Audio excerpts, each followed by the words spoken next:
So I will slowly start. And what we will see today is pure magic. The phase transition.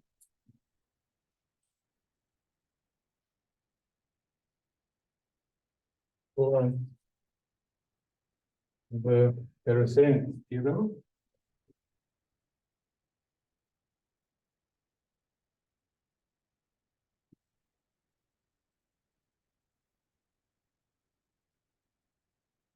First of all, we will see a proof that this is the true statement.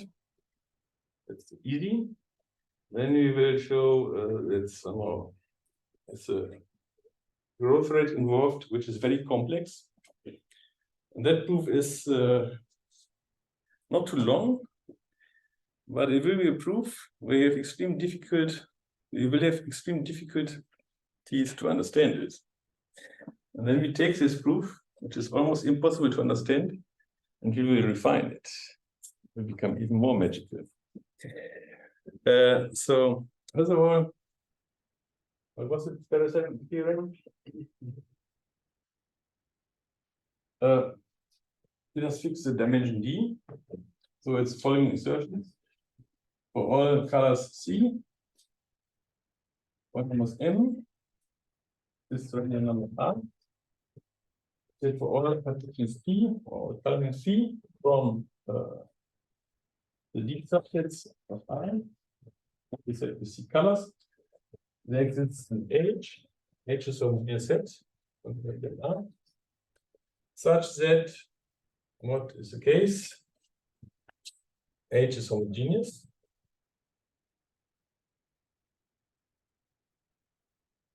And the cardinality of H is at least as big as the maximum taken over number M.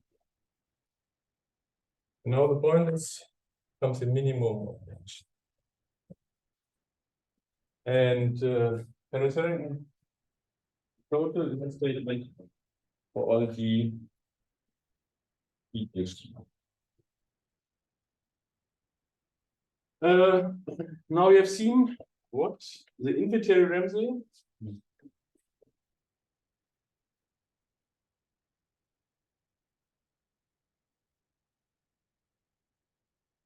implies the truth of Pereserian. Now, it's a bit short, this argument, but when we discussed Pereserian for pairs, I was using infinitary Ramsey for pairs, and I used this argument with Königs lemma. The same argument applies here. You just have to replace number 2 by number D. So I will not cover this.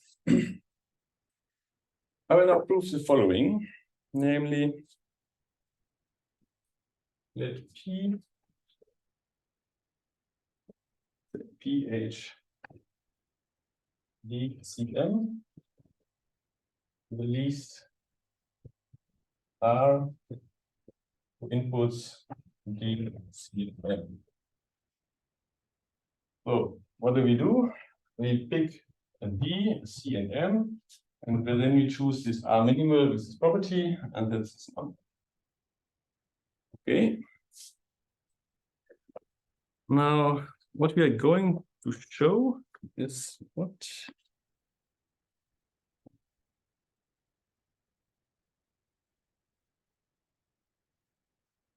Plane H. Now we have D plus 1 as dimension, and we have number K plus, it comes a bit of a strange number, but a finite number. And here we have 2D plus K plus 4. This is a Pereserian function with some strange inputs, but these functions here are all simple nature, they are all, let's say, elementary. And this is at least as big as omega tower of height D. On top, I put K of K plus 1. This result is, that's the same as H omega d plus 1 of k.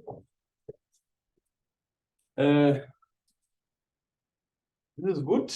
So when d is fixed, the Sperry function grows at least as fast as h omega d plus 1. And when now d is say an argument, if d is, let's say, k, then you have here omega d plus 1, omega k plus 1 of k. That's our growth rate of h epsilon 0.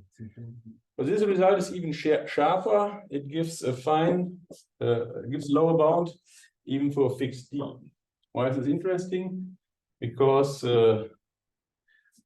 you want also to have results for fixed dimension. And this bound gives two things at once. It gives bounds for fixed dimension plus the general. So the conclusion is, this claim is true, that we are might not prove excellent.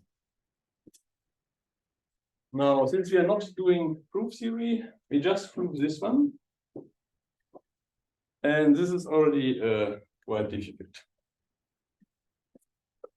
Now, how can we prove this one? Well, if you look at the statement, it only speaks about natural numbers. And when you try to prove this,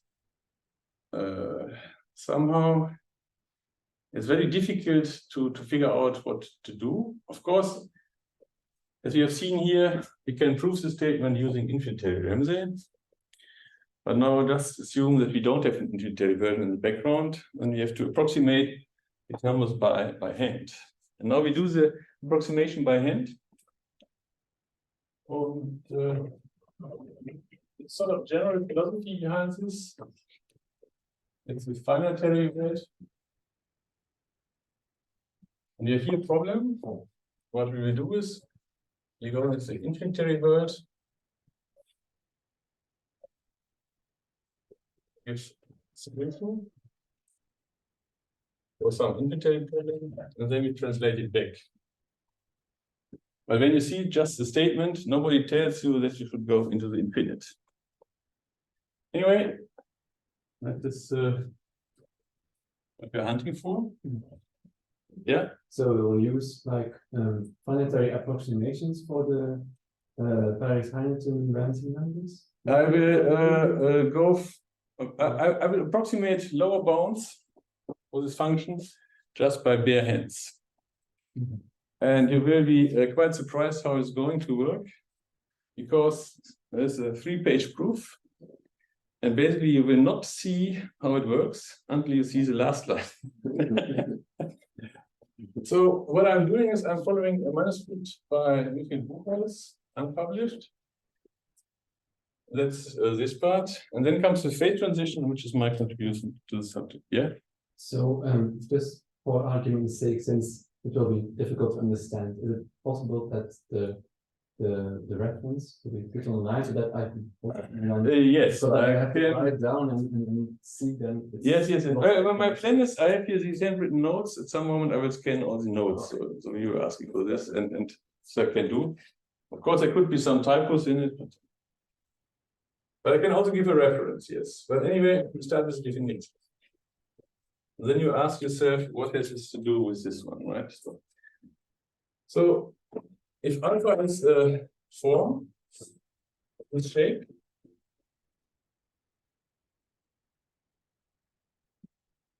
so it's sort of Gantt-number form, where the exponents are strictly repeated. Then we assign a complexity measure. And this, I call it the rank of an ordinal. So the ni are different from 0. And yeah. So what is the rank? Well, it's a technical notion, and we have already seen sometime before what I call maximal coefficient. But now the rank function is a bit is almost the same, but it takes into account the length of this expression. The length is given by t. So it's maximum taken over t. The number showing up here. And the ranks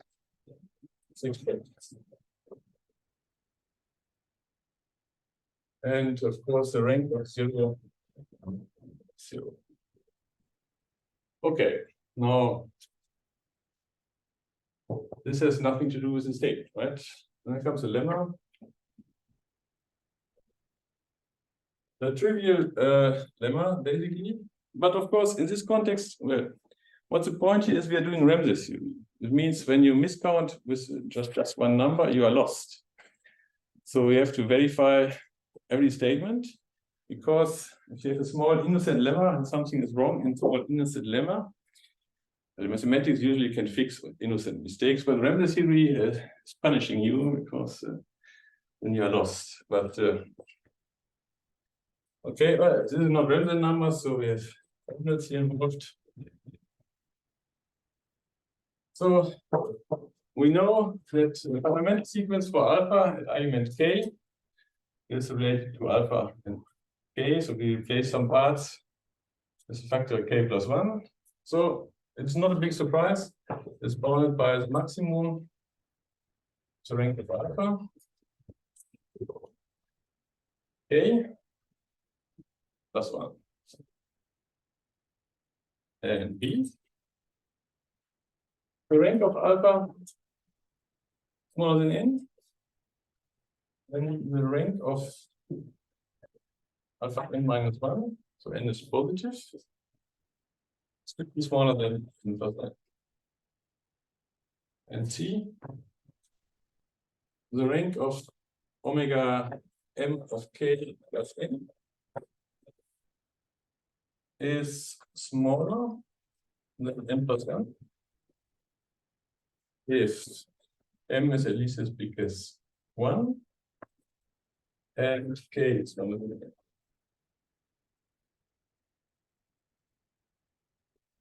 Okay, and these are all plausible assertions. As I said, it's usually best to check what is going on. But the verification is an easy exercise. So I can also leave it out, just whatever you think. So, sorry, at point C, is there isn't k plus 1 is in the argument of the omega n? Omega m of k, yes, k. Yeah. And omega m of k is omega 4 right? No, that's k. So proof. So how can we prove this? Well, by induction on alpha, of course, right? So assume first alpha is the form omega to the alpha 1 times n1 plus omega to the alpha t n t. And alpha t is a success number, let's say beta plus 1. What do we know in this case? Well, the rank of beta is, of course, equal to the rank of alpha t. Of course, it's just additional plus 1. What is alpha k? Is we start with the same numbers. And the last term is moved into the following. We have to subtract 1 plus omega to the beta times plus 1. Now, what is the rank? Yeah. Here's a rank without a k. This k, let's say, in the notation. The rank of alpha k is bounded by.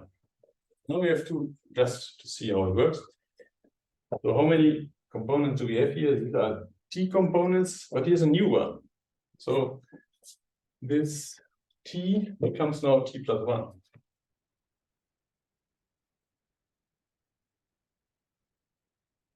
Not spectacular. And then we count maximum over these coefficients.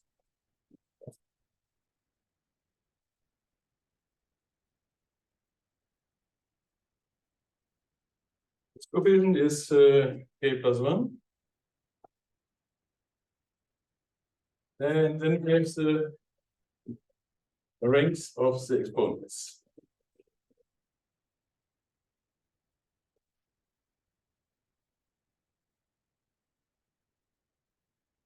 Okay, and now this is bounded by the maximum taken over t, 1 to nt, rank alpha 1, rank alpha t,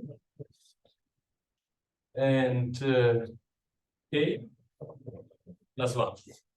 Why is this the case? Well, this plus 1 can be measured as t plus 1 is a bound for t plus 1. That's fine. The ends over here are hidden here. K plus 1, here's k, here's the 1. So k plus 1 is bound by k plus 1. It's fine. These ones are showing up here. And the rank of beta is bounded by the rank of alpha t. So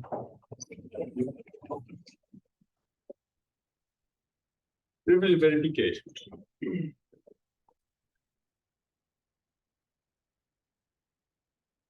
Now, if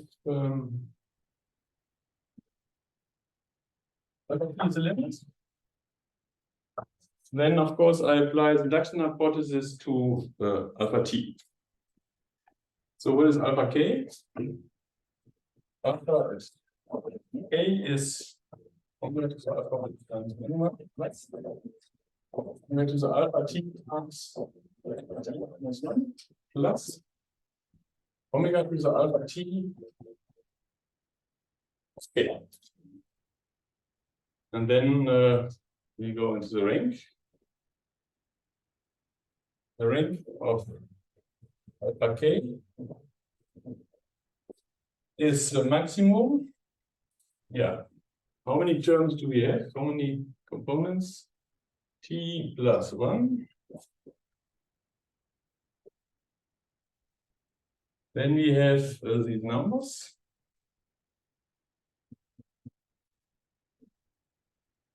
The coefficient here is 1. Then we have the ranks of the exponents.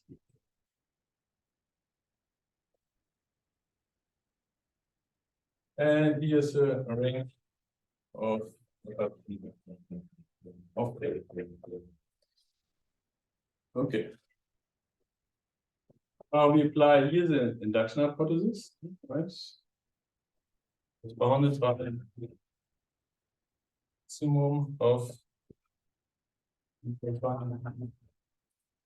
D is the rank of maximum over the rank of alpha t. Okay. Plus 1. Okay. This is bounded by maximum taken over t. Rank of alpha 1. Rank of alpha t. And k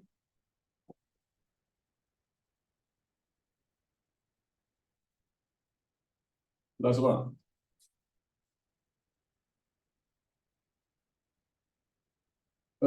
So here k plus 1 is here. Rank of alpha t is here. T plus 1 is also measurized, so it's bounded by maximum of the rank of alpha and k. So what we see here is basically you cannot fail in verifying this, right? Orientation. Now we continue. Here B.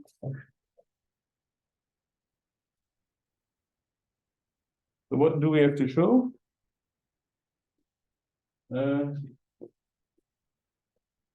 This is a certain here. So this we of course apply a certain here. So the rank alpha minus 1 is bounded by the maximum taken over the rank of alpha in -1.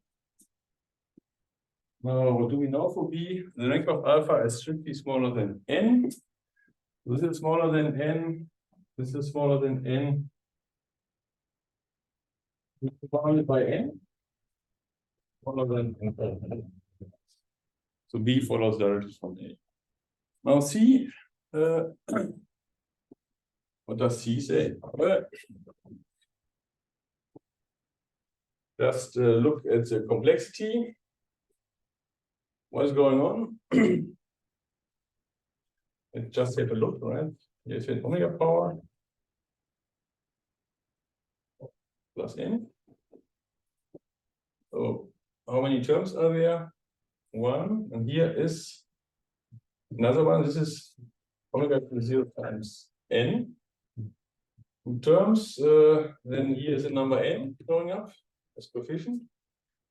And here is, if you go into the exponent, the rank of omega to the alpha is the same as the rank of alpha. So we go upwards and give it k. But k is smaller than n.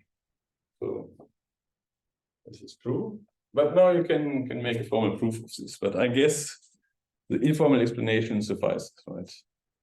So we make a case distinction. So for C, we make the case as k equal to 0, n equal to 1. Second case is k is equal to 0, m is equal to 1. The last case is bigger than 1, but you can fill in the details. I already gave the informal explanation. Okay. Now comes another important definition. So,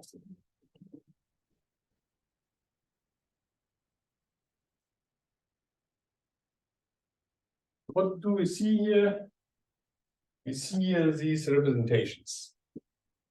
And what we do is we squeeze out information out of such representations. Now, how can we squeeze out these things?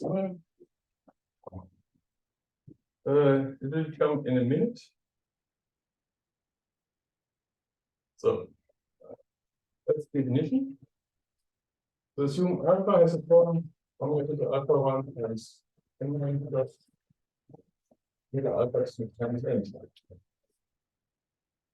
With the typical things, namely n are bigger than 0, the alpha is. Now we have here t many summands. So the type summand is omega to the alpha times n. And now the exponent in position I is alpha I. And the coefficient at position I is n.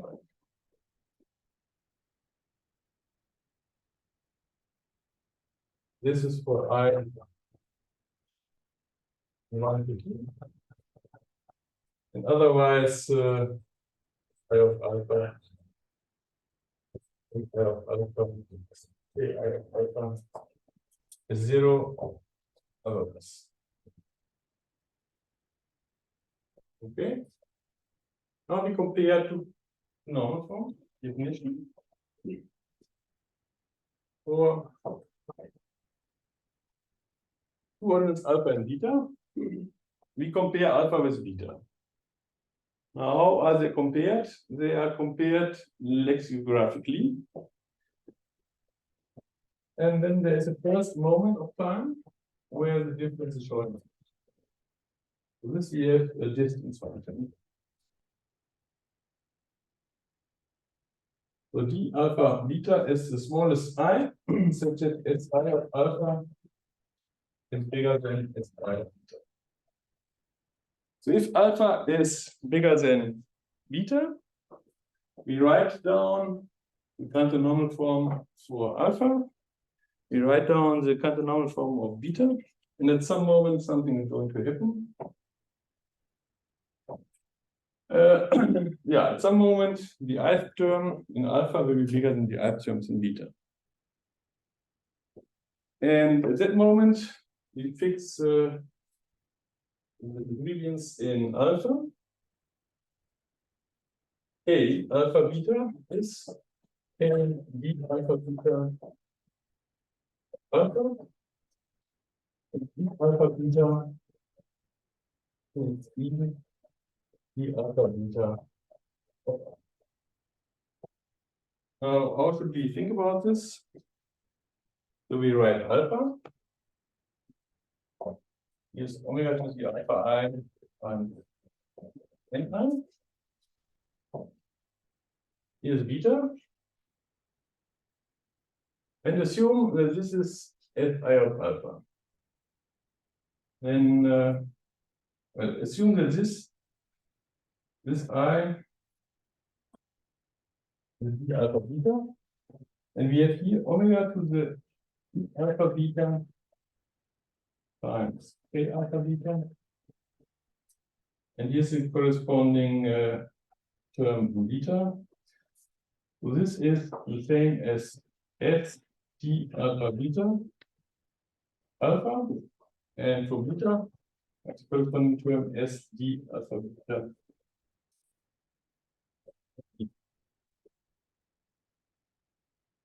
So we have here alpha, we have here beta, and then d alpha beta is the first term where this summand is bigger than this one. And this summand has a complete form omega to the exponent times the coefficient. Well, this is just nomenclature, and it's not clear whether it's of any use at all.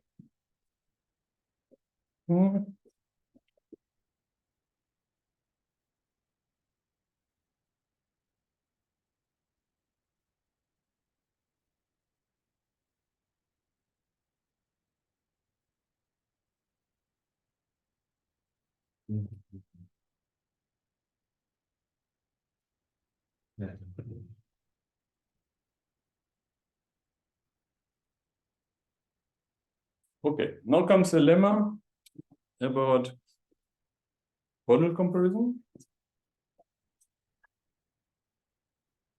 Lemma. So we assume alpha is bigger than beta, bigger than gamma. Assume that the distance between alpha and beta is less than equal to the distance of beta and gamma. And assume that the coefficient of alpha and beta is less than equal to the coefficient beta is gamma. And then the conclusion is, and then the exponent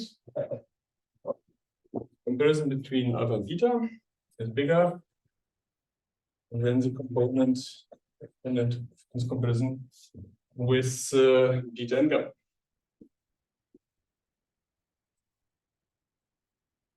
So be careful, this is an innocent lemma. The proof is simple, but it will play a very important role.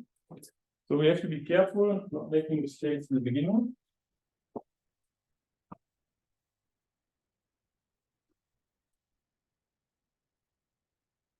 Okay. First case is they are equal.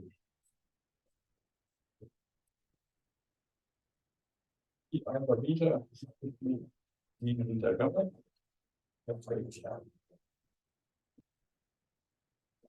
Okay, what are we doing? We write down alpha.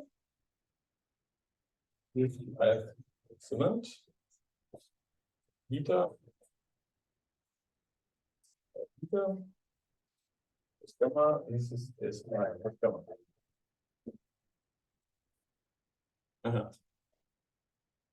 Now we write down what we find here.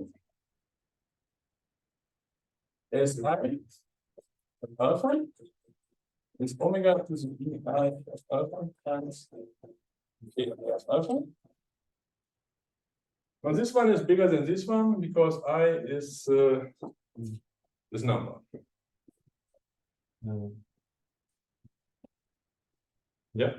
Is it possible that the inequality in the conclusion of the lemma should be reversed, or am I totally mistaken? Since if the distance of alpha beta is smaller than the distance between beta gamma, and the coefficients of these terms are also. Yeah, well, let us first check the proof. And when the proof is wrong, then I have to reverse my inequality. But you see here, we just fix what we have. This is the comparison. Here is bigger than, and here is bigger than, right? Because these numbers are the same. So this summand is bigger than this summand, and this summand is bigger than this summand. Now write down this summand. And I also write down the corresponding summand.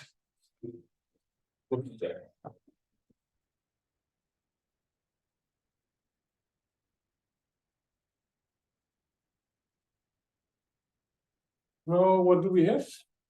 We have alpha is equal to k of beta. That is what is written down here, because the d functions are the same. Now, this one is bigger than this one, but this one here is not bigger than this one. So to make this one bigger than this one, if this is too small, then necessarily this one has to be strictly bigger than this one. So we have this one.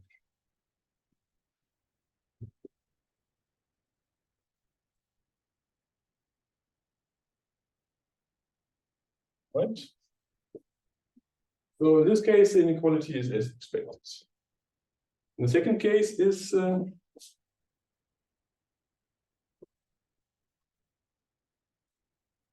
I is d alpha beta smaller than d beta gamma, which is j.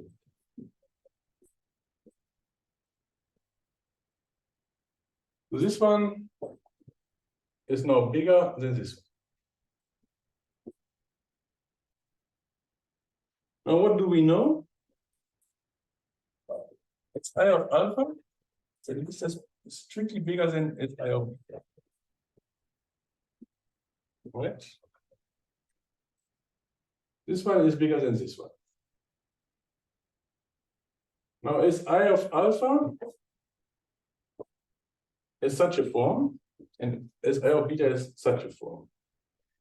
If this one is bigger than this one, then this exponent here has to be at least as big as exponent here. Because if this one, if I of alpha would be smaller than this one, then the whole term would be smaller than this one. So here from this, I conclude I of alpha is at least as big as I of beta, right? That's important. Here's a crucial argument. So the other option is, if this is not the case, then this one would be smaller than this one, but then the whole term here would be smaller than first term, right? Okay, but now the trick is, if j of beta comes further to the right in the Pantanomic form, so the exponent in the j term is smaller than the ith term. Of course, in Pantanomic form, the exponents are strictly decreasing. So you see, it's correct, right? But okay. So up to now, what has happened? Not much. We just collected some easy inequalities. But as I said, the proof will be magical. And now we start with the first magical definition.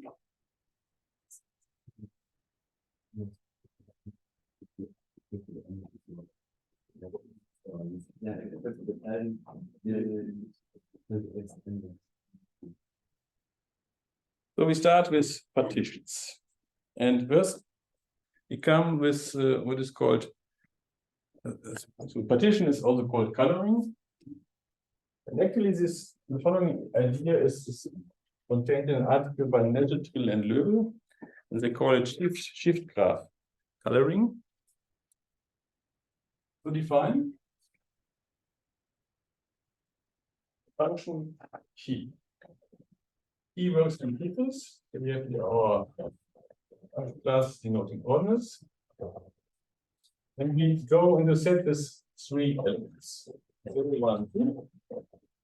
I want to have just specific names for it, and not to confuse it with the normal natural numbers. I make some pointer to it, but I just need a set with 3 elements. It's joined from natural numbers.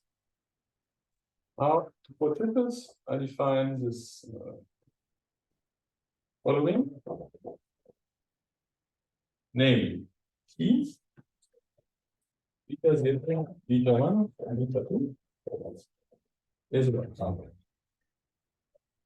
0 if b beta 1, beta 2, and then b beta 1. We take value 1.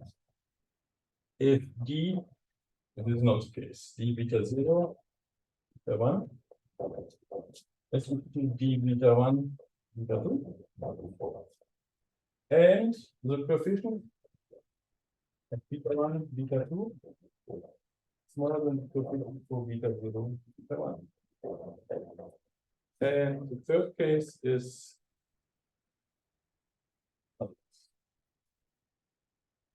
now.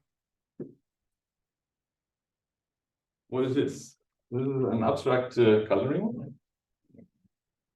Now, okay. Now, what type of properties does this coloring have?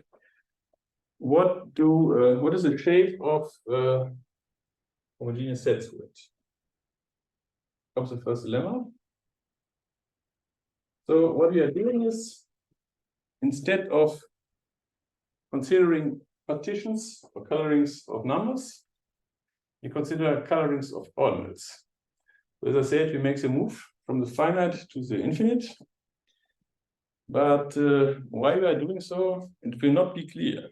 But let us just look at the following. So assume we have a number, maybe bigger this and bigger as 2, and assume we have what? We have a sequence of ordinals.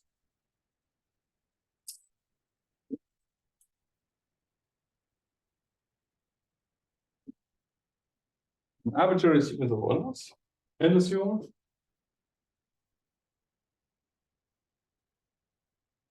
that this sequence is homogeneous for a shift graph coloring P, so that P beta I, beta I plus 1, beta I plus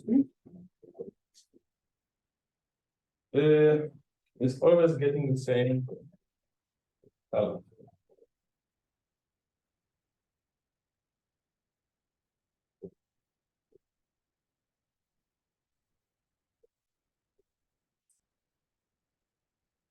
So what is our goal?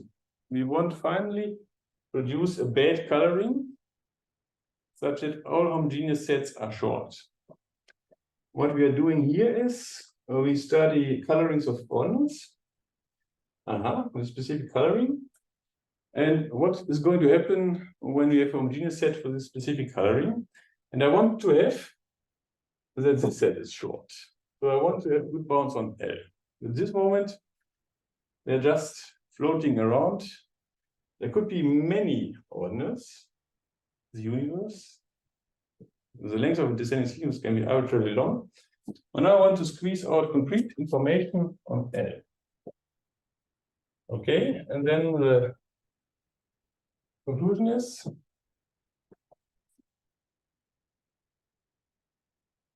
A. If color is 0 or 1,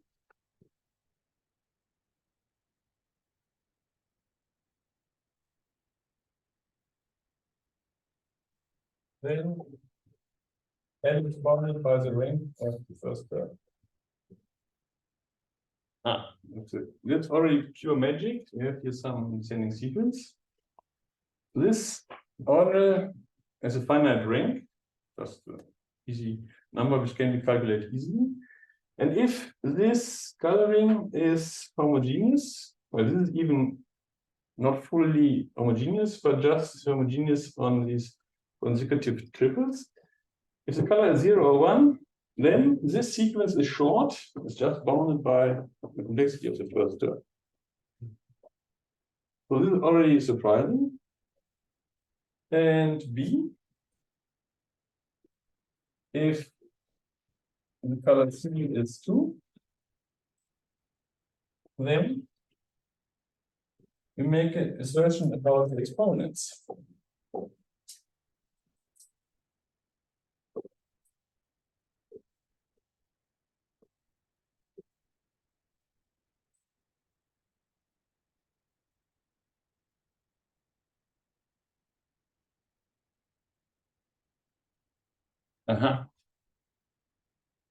What is this? Well, now you see the magic is coming, right?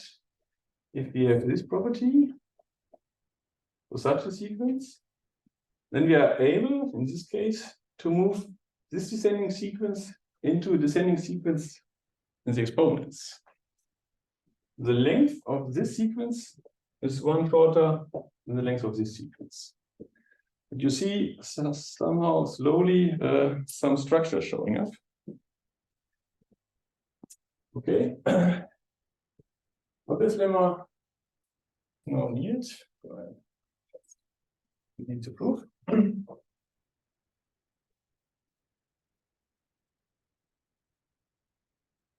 But how is it possible to show this one? Right? It's not clear. Don't worry, it will be easy. It's not. Well, the whole proof will be easy. The only problem is to understand what is going on. So we prove one lemma. What's this one? What's this one? So Bi is the distance between beta I and beta I plus 1. And Ki is coefficient or comparison between beta I and beta I plus 1. This I write down for all numbers. What do we know? D0. D0 is what? It's an index. Index showing up in beta 0. D0 is bounded by the round of beta 0. I go into beta 0 and look for the first time where beta I the J summand, let's say, is different from the J summand here. The position where the comparison is going to happen shows up as a subterm of beta 0. So it's bounded by this one. So just remember.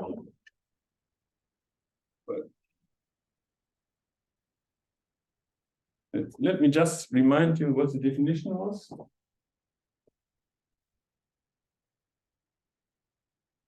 So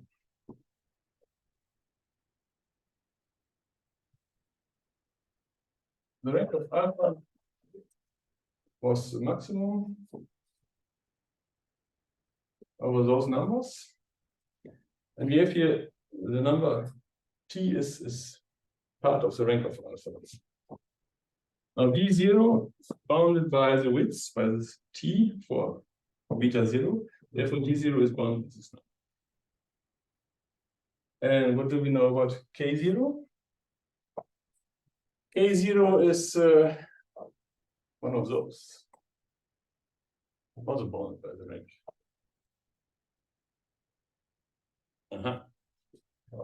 That's already some information. Now, what can we say about the case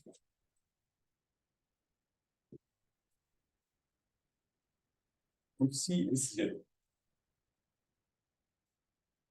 Then what?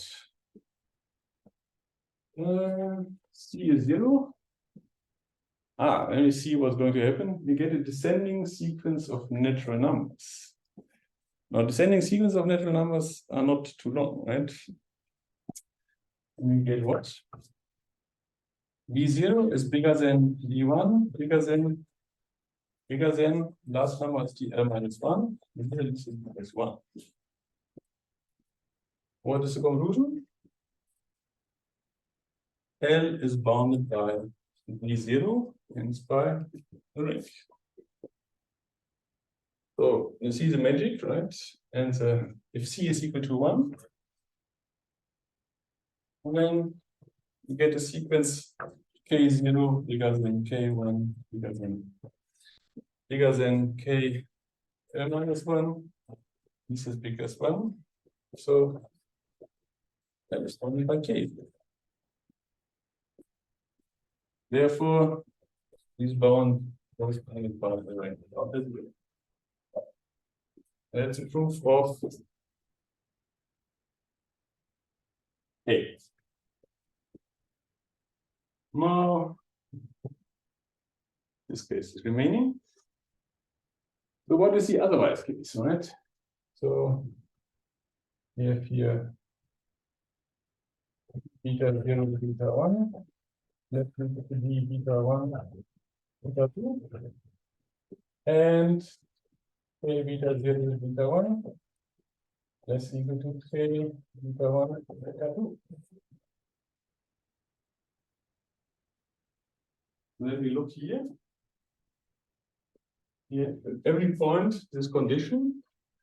So we get a descent in the corresponding exponents. So part B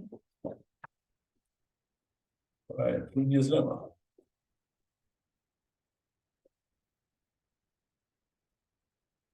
Okay, that's fine. Now we have seen for the shift graph coloring, homogeneous sets are short. But now, what has this to do with ferroceric material? Nothing, right? But as I said, we are doing magic. Now comes the true magic. So this one is used. Forget about this one. Forget about that one.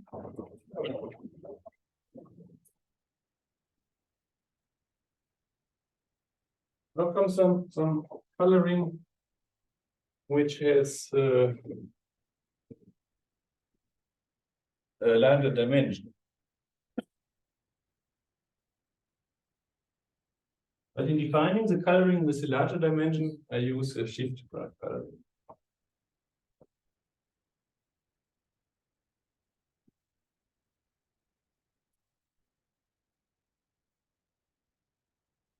Okay, so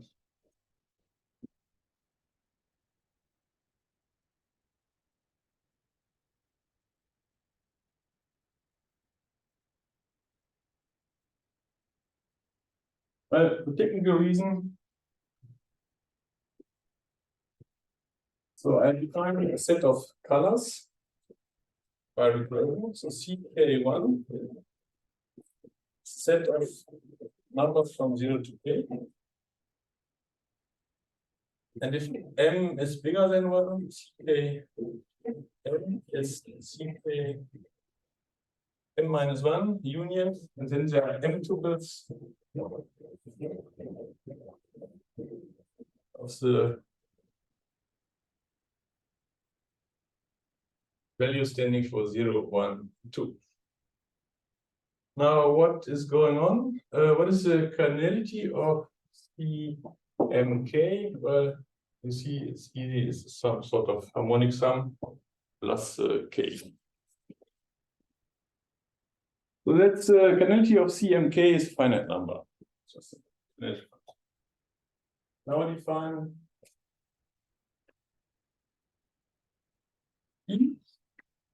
EKM.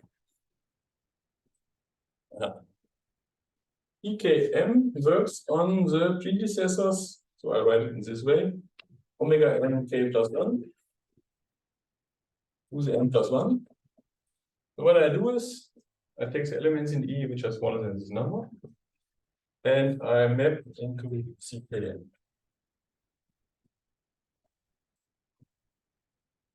And by recursion, so if m is equal to 1, then I have here omega 1 to the k plus 1, then I have omega to the k plus 1.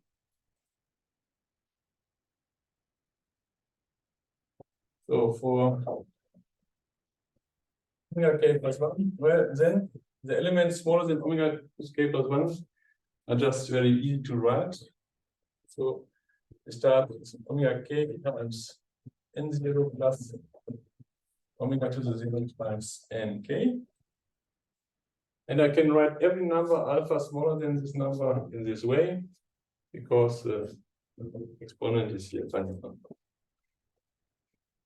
This is bigger than beta. It's the form omega to the k times n0 plus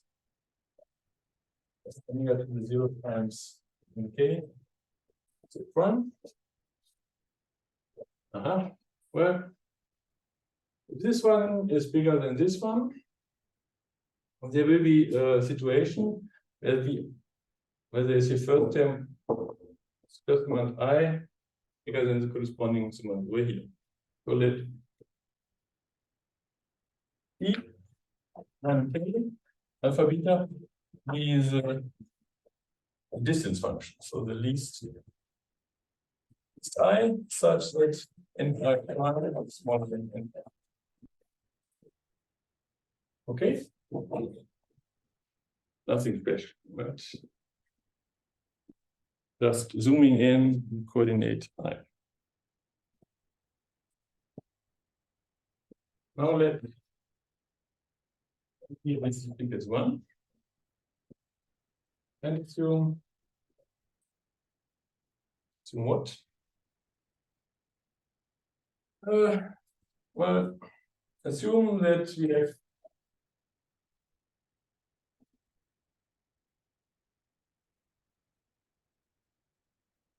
elements in the domain. Now we're doing recursion. So for m, I have m plus 1 elements. If I now do m plus 1, I need m plus 2 elements. So assume I have beta 0 bigger than beta m plus 1. Okay. Now let delta I be the exponents and beta I and ci are now the values of the shift pattern. P beta I beta exponent.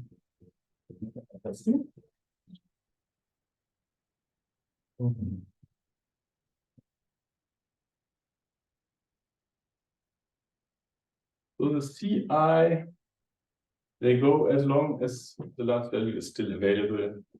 So as long as beta I plus 2 is bounded by n plus 1.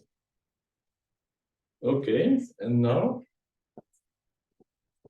look, now comes a very short definition.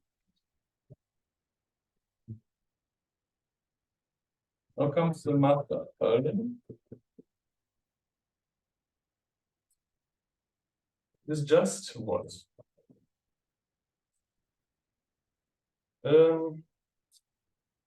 If C0 is equal to Cm minus 1, this is 2. What do I know?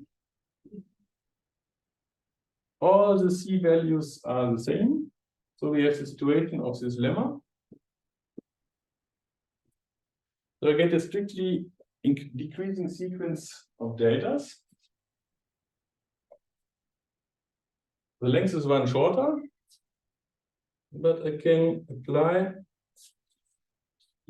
a m to the sequence of 6 points.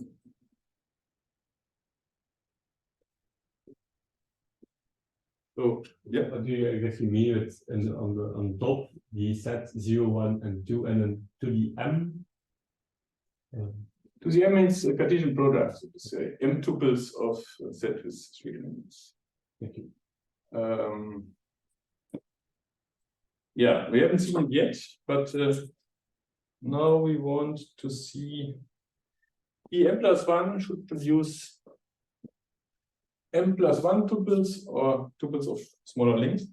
And here we take the following tuple, C0, up to Cm minus 1.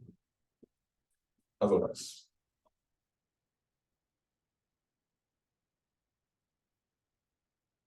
Okay. You see a very compact definition. Magical coloring. And what is now the goal? The goal is to show if you have a homogeneous set for this coloring, then this set has also to be short. Now, do we see this? No. That is just pure magic. So let us go into the details. I will do it over here.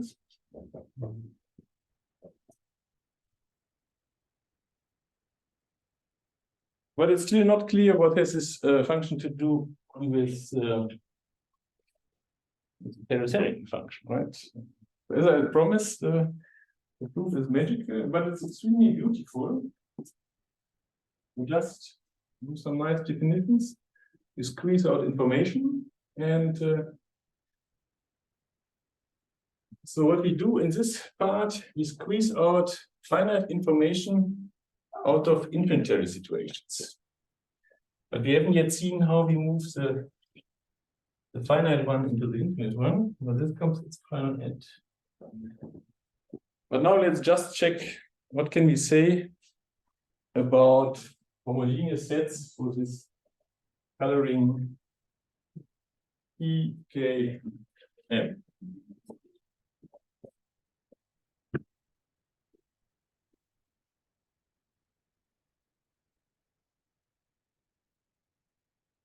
So, two remarks. So this lemma here is needed in this case, so that we get here a strictly descending sequence of ordinate, which is one shorter, to which we can apply by induction hypothesis the function TKM. That's fine. Moreover, here we have an M tuple, which is Z space, or we get a shorter tuple if we apply this function. And we are on the left hand side, but then the tuples coming in here are shorter than M, at length smaller than M. That's basically explaining the definition of the coloring of the colors. Okay.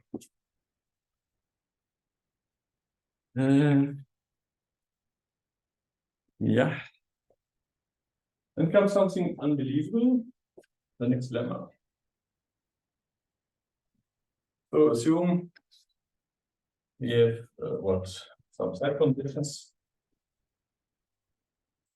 We have a decreasing sequence of orders. And we have fixed color C, KM. That's it. For I, that's equal to L minus M. We have EKM of beta I plus M. Right. We have our magical coloring here. And then the conclusion is the sequence is short. L is bounded by the rank of beta 0 plus N. So that's, I would say, spectacular, right? You define some stuff,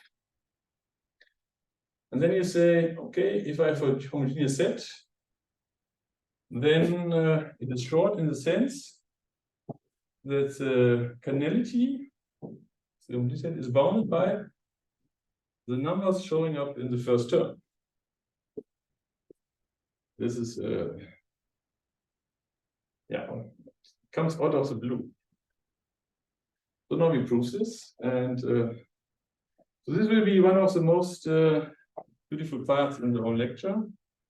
Just there are many beautiful parts in the lecture, but this one is a specific highlight. So we do this by induction on M.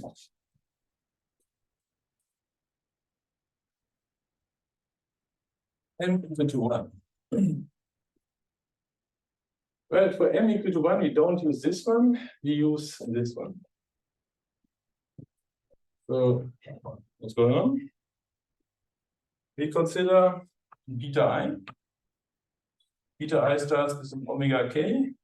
Now comes coefficients depending on I. N I0 plus omega to the 0 n I k. Okay, and then we have here the coloring. Well, M is 1, there are just 2 terms, right? So what does this mean? Well, we go into the ith coordinate. So we get is just in position I and get this descending sequence of natural numbers. Then what? So the color is C. C is a natural number between 0 and k.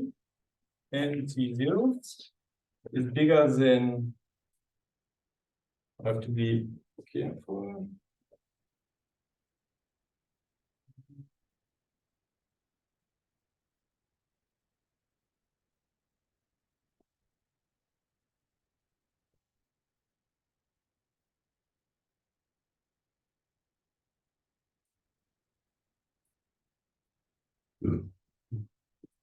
We write it this way.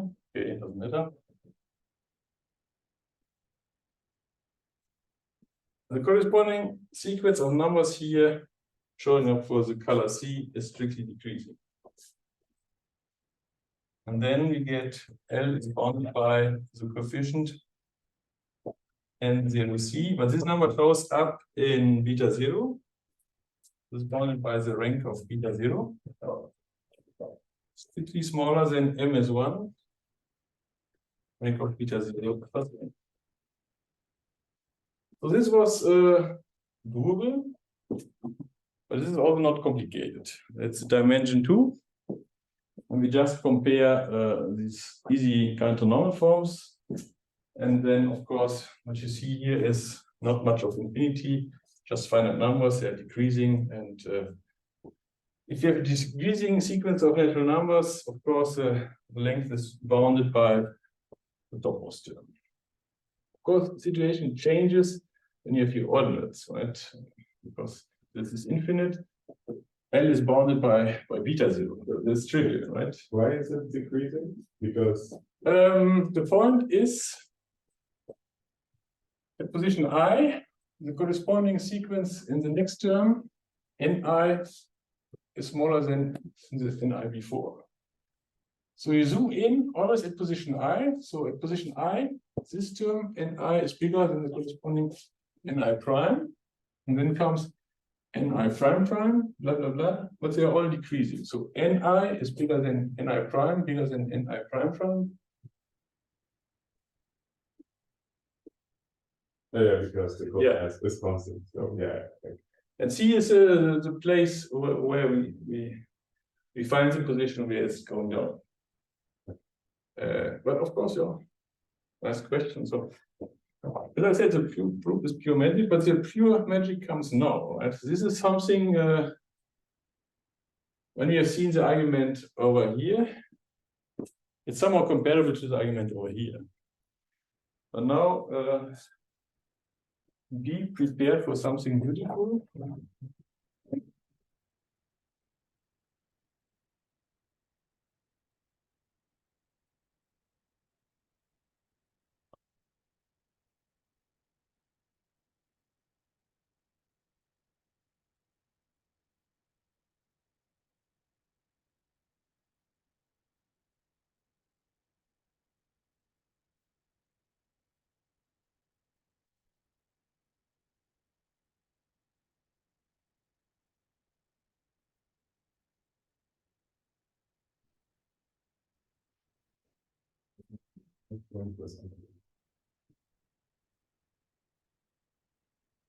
So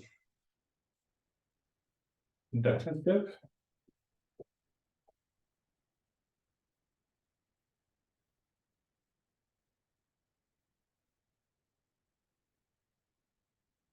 So what do we have?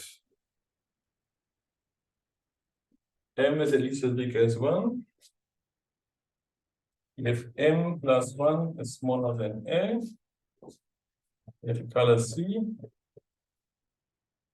okay, M plus 1.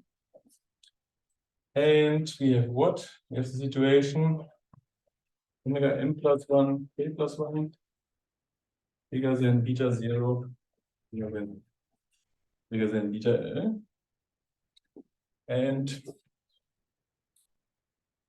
EK M plus 1, beta I plus 1. M plus 1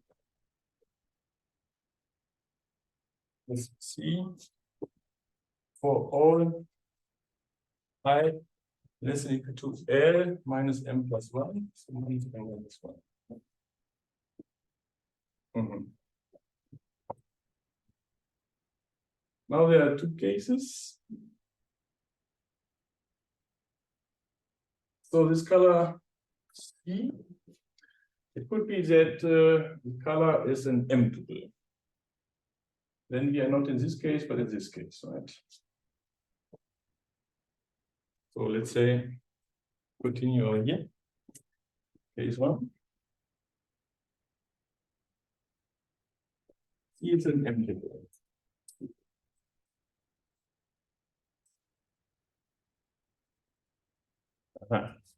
And now we have to look very careful. Now what is he?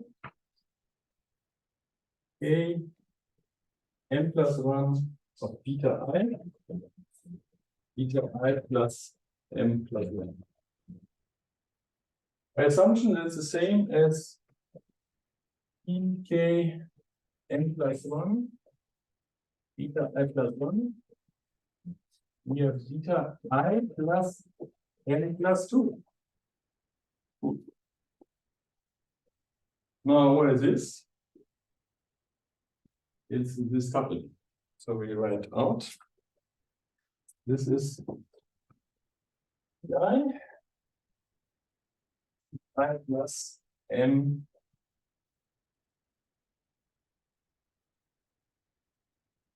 Let's see. Here's an M plus 1. It has to be an M minus 1 over here. That's right. Okay. And now we move the indices by 1. Then I get I plus 1 and let's see I plus M.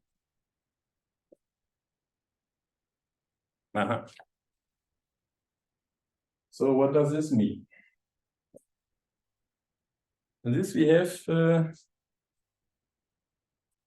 for I less than equal to L minus M minus 2. Well, these tuples are the same. Now start with I equal to 0. C0 is equal to C1. C1 is equal to C2. C2 is equal to C3. All the CIs are the same. That is the upshot here. So this means for L less than L minus N minus 2, we obtain I equal to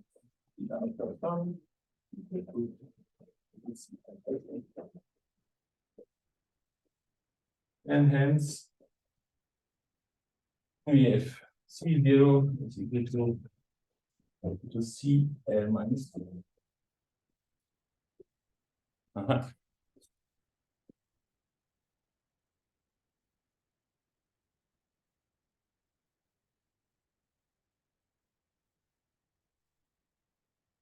Now this C is the value of the shift current. So it can be 0, 1, or 2. Now, if the value would be 2, then you have to assign this number, which is not an M tuple, but a tuple which is shorter than M. So what we see is, here in case 0 or 1.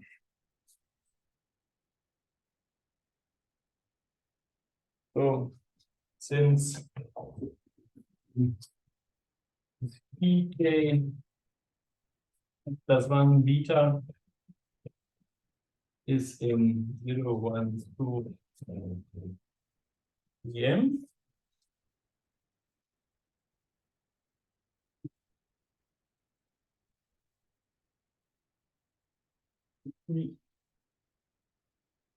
C is different from this.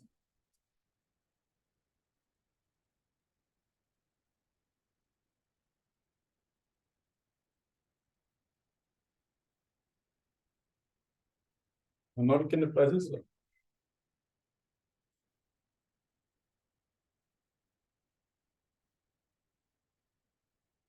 In the lemma,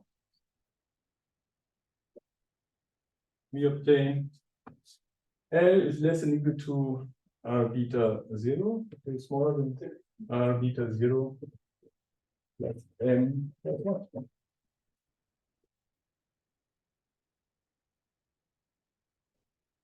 That's a nice argument, right? That's,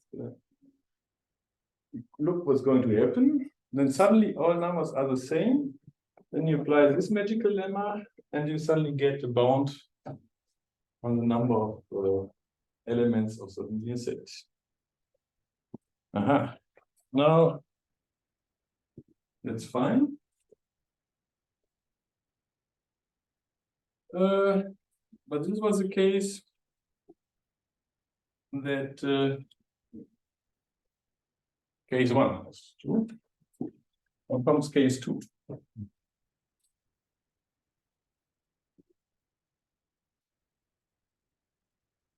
Case 2. C is not an M tuple, but it is a quarter tuple. So it's in CK. Okay.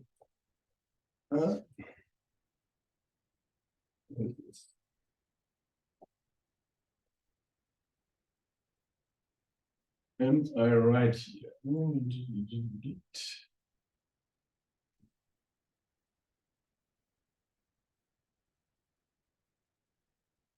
C is in CK. Ah, yeah, CK M plus 1.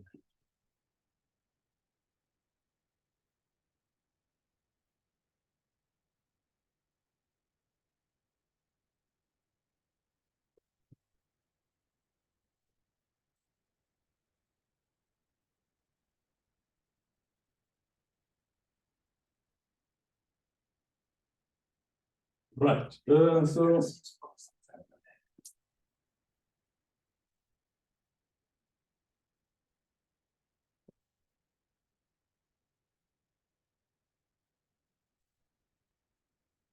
I'm just checking whether something is wrong here.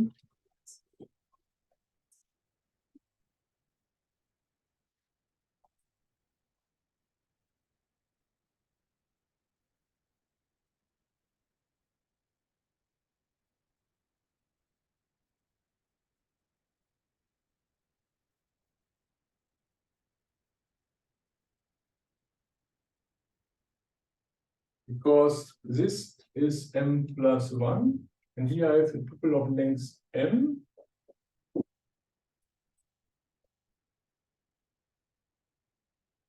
Now, what I want to have is,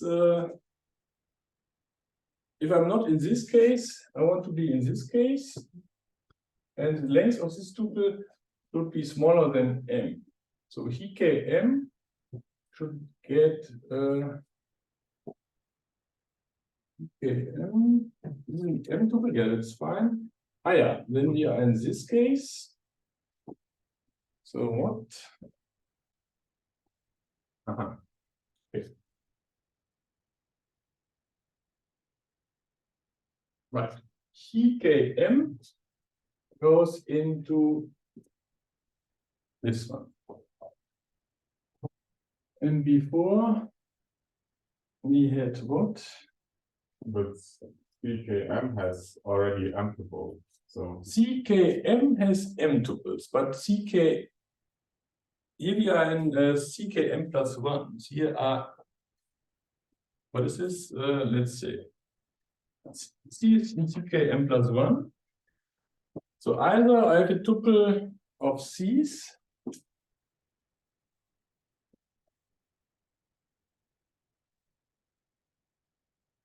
have to be careful not to mess up.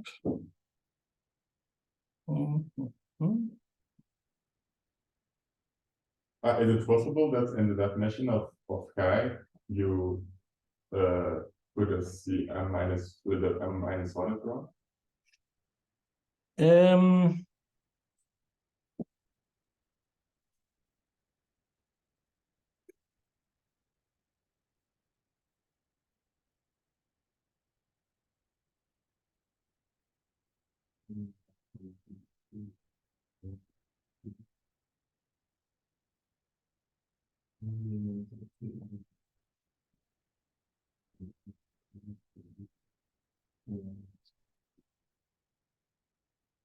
Yeah, this may image on to yeah, this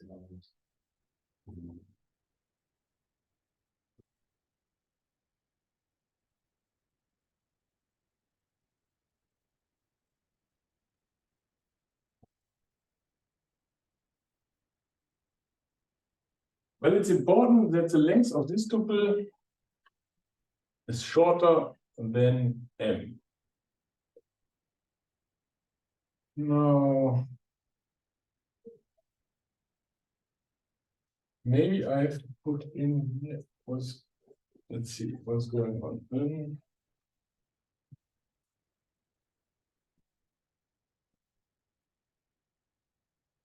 I will, maybe we can make a break, and after the break, I will fix the question with the dimension of the tuples, so to say.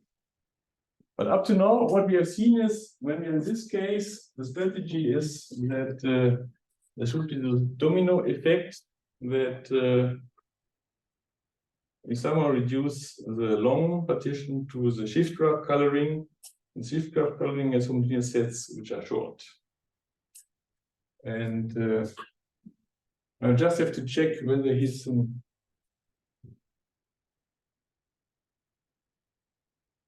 M or an M minus 1. Well, I will find this out. So in 15 minutes, you will see the answer. Okay.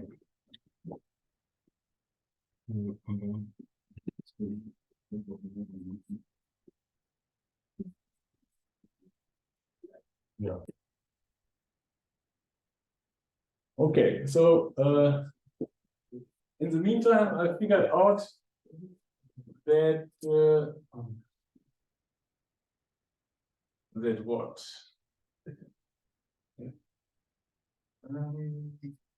Everything is fine, I think. Everything is fine by now. So what I made is, I made here a small change. I was here, I had in the beginning M and M minus 1. In the meantime, I have here M plus 1 and M. And that's important. Well, let's check. So CM plus CKM plus 1 has M tuples and smaller than M tuples. And when I define CK M plus 1, it goes into CKM plus 1. Here I find M tuples, and here I find tuples which are smaller than M.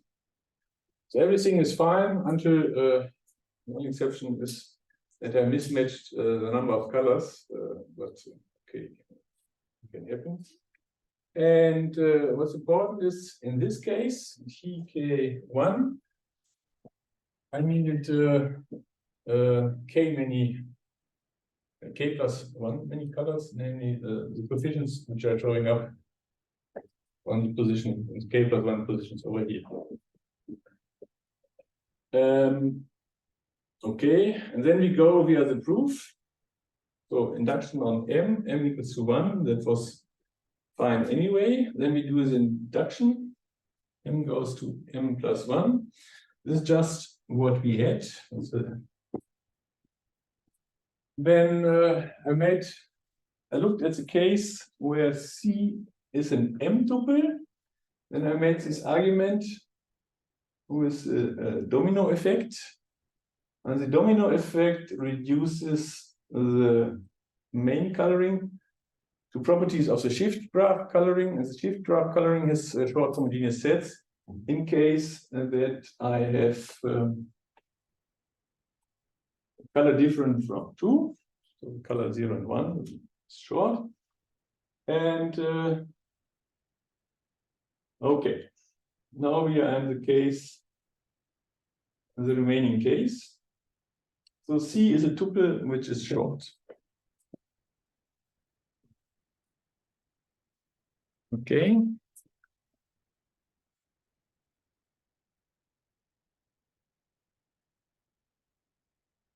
When it's short, we are in the case over here, namely that the C's have color 2.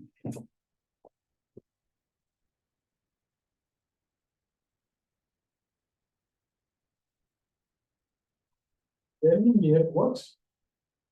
Here, between n minus 2,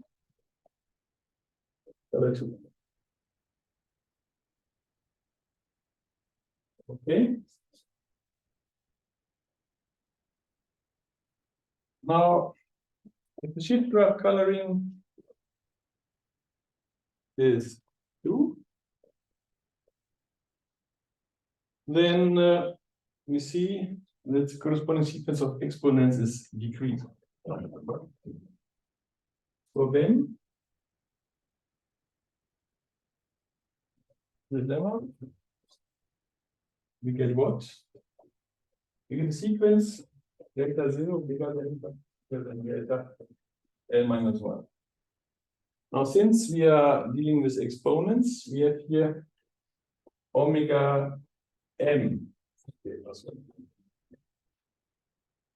So look here, the dimension is m is not m plus 1. So they are in a smaller domain. Okay, and what do we obtain?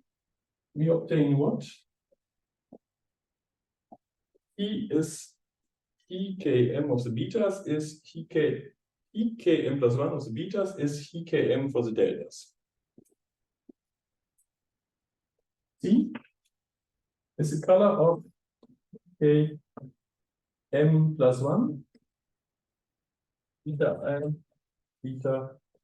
I plus M plus 1. This is the same as EKM delta I plus M. And this holds for R less than L minus M minus 1. So if we have a homogeneous set for EKM plus 1, we have one for EKM. But now we are doing induction on M. The induction hypothesis says the length of the sequence of deltas is bounded as follows. It's L minus 1 which be smaller than the rank of delta 0 plus M.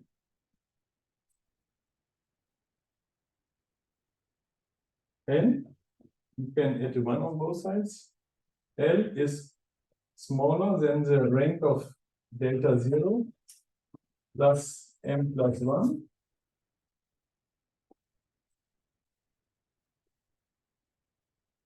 Now delta 0 is an exponent in beta 0. And the rank function, so delete it, but the rank function also majorizes the ranks of the exponents.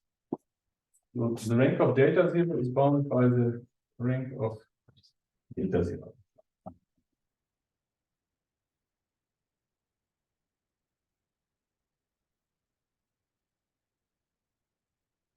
Voila.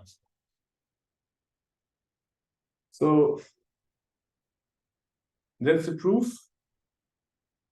And that's pure magic. When you want to figure out how it works, you see, locally it's correct. But to say that you understand it might be difficult. Okay. Now we have a nice proof. Elegant, whatever. The point is now,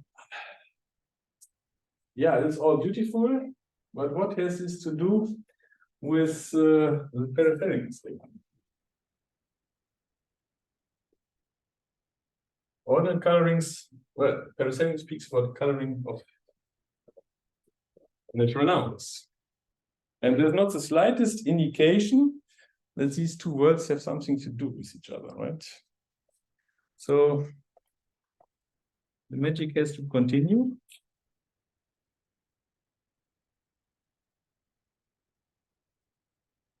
Okay. So let me come back. What do we want to do?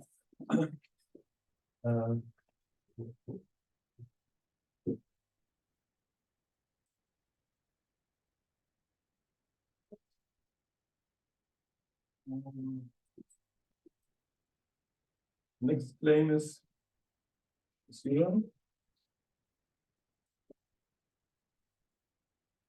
The Paracelsus function, number of colors is K plus some switches I, that's another N.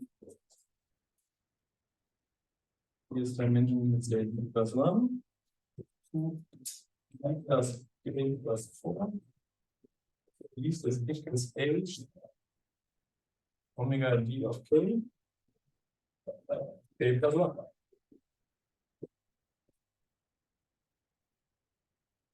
Now the question is, how can we prove this result by using our result on ordinals?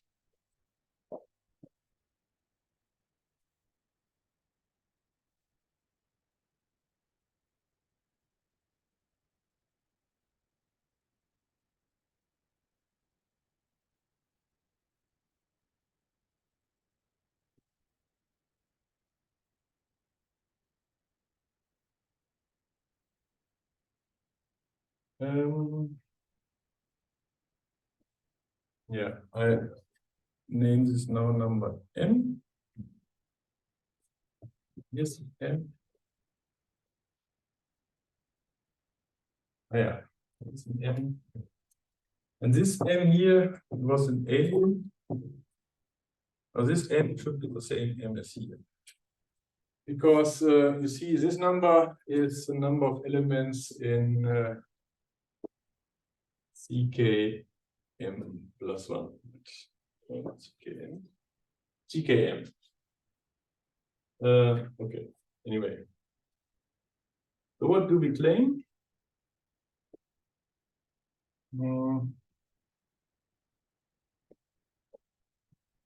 What is number H?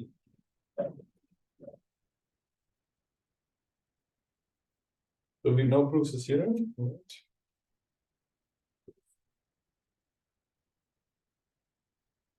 Let M be equals 1, K, here's 0.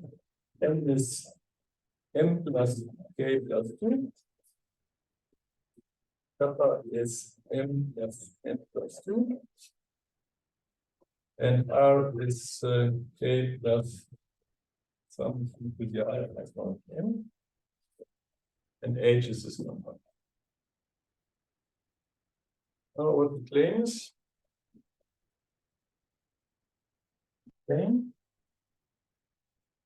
that there is number N, as H, and a partition T from the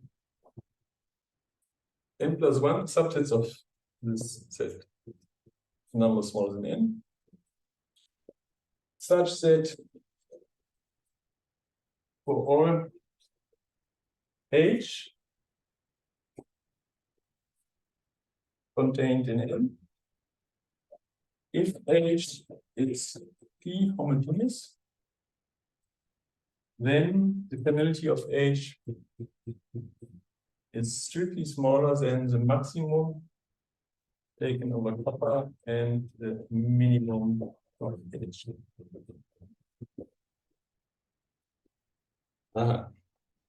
And if this is shown, then of course the periodic number is a number for all such partitions you will find homogeneous sets which are large, so having the other inequality. So what we find is we find a bad partition P, which is only got small homogeneous sets. Okay, now where does it come from? It comes out of the blue.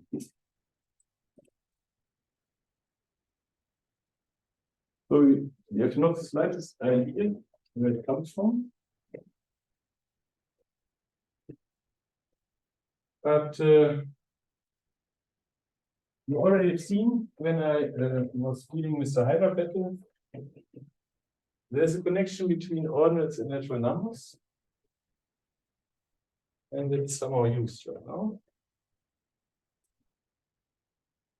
So the trick comes now. Oh. Alpha 0 is omega mk plus n. Now, what has this to do with our problem? It's still not clear. And then we consider a sequence of ordinals. So, when we do fundamental sequence for this number, these are n successors. So first we cut off the elements, and then we go into the usual fundamental sequence. So I take I minus m plus 1 for I for all I. But since n is bigger than m, so in the beginning, so I minus m, this is a negative, I just round up to 0. So if I minus m is negative, then just replace here 0. But if I plug in the fundamental sequence argument 0, I just subtract here 1, 1, 1. M plus 1 many times, and then I go in fundamental sequence. N is the least I. Alpha I is we get here a descending sequence of ordinals. At some moment we hit 0. And this n. Now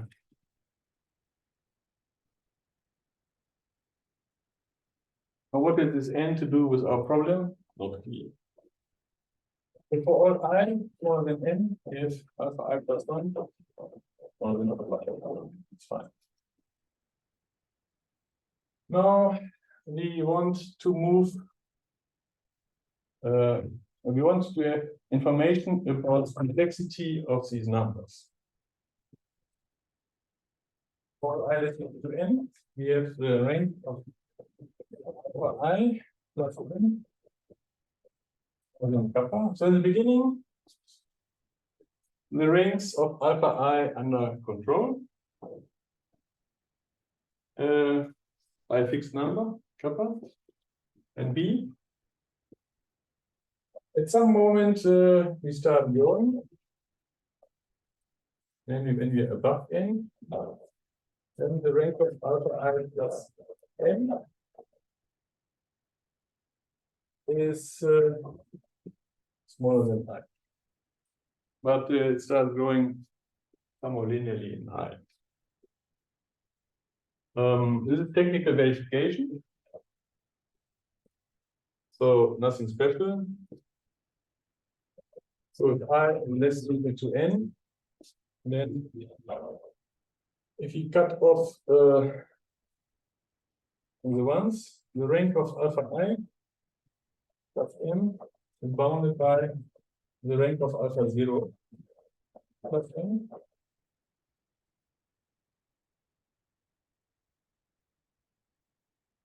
Right.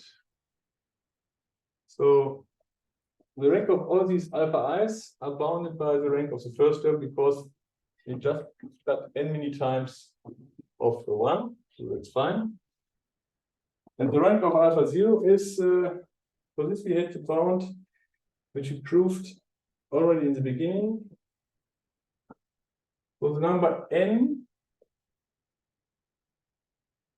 is chosen in a way that we have under control the rank of alpha 0. This is bounded by n plus 1 plus n, smaller than kappa.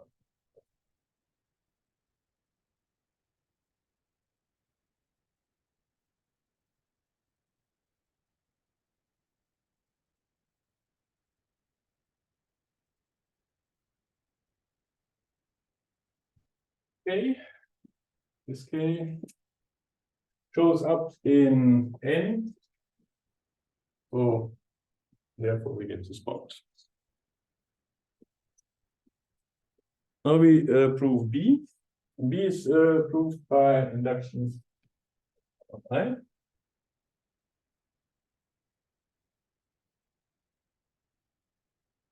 So we start with rank of alpha n. It's the rank of omega mk.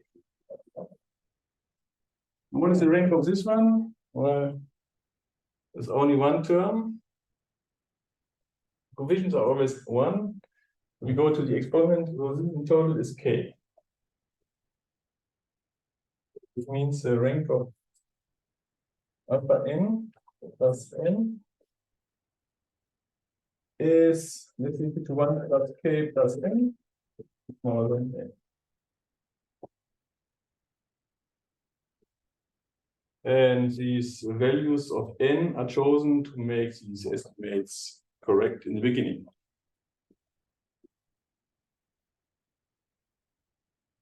Now, assume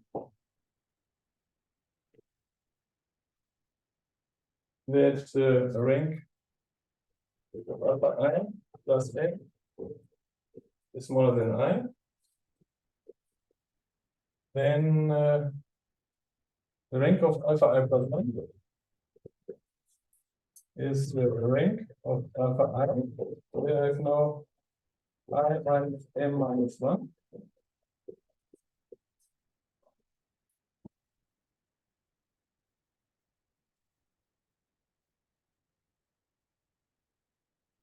Now we have the lemma right in the beginning of our overall discussion, where we had a lemma about the rank of alpha k in terms of the rank of alpha and k. So if you plug in this information bound by I minus m plus 1. The lemma was the rank of alpha n minus 1 was smaller than the rank of alpha n minus 1 was bounded by n plus 1. This is 1 with n plus 1. If the rank here was smaller than I minus n, then the rank of alpha I is bounded by minus n. And this means the rank of alpha I plus 1 plus n is bounded by alpha.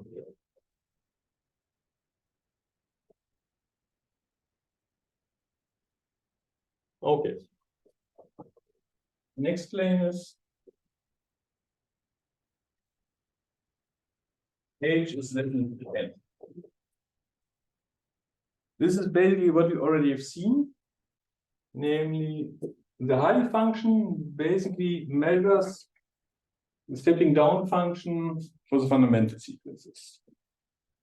So h alpha of x is basically counting, you start with alpha x, x plus 1, x plus 2, until you get 0. And here you have something similar. You have here a sort of fundamental sequence, which goes up to the hydro pattern.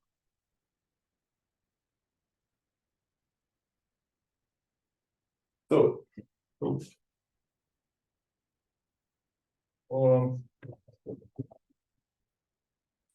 I smaller than n, bigger than n, you have h alpha I of 4 times m plus 1 is the same as h alpha plus 1.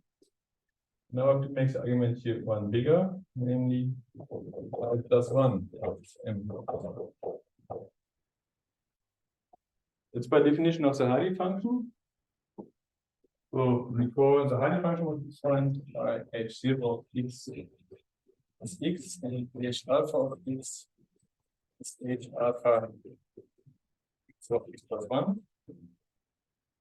And then you continue. So if you have h alpha I, so this argument is h alpha I, and then you put this in the fundamental sequence, and you get one over. You get in the fundamental sequence going from alpha I to alpha I plus 1, and you get 1 over here. Okay, and h, which is h omega m k of k plus 1. Now, h omega m k is h alpha n, and k plus 1 can be written as n minus m plus 1. Now you apply these inequalities, So you make this index bigger and bigger and bigger until you have alpha n. And you have here n minus n minus 1.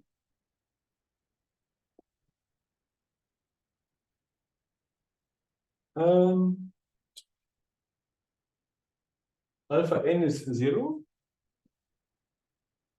So this is n minus m minus 1, because h0 of x is x. And this is less than equal to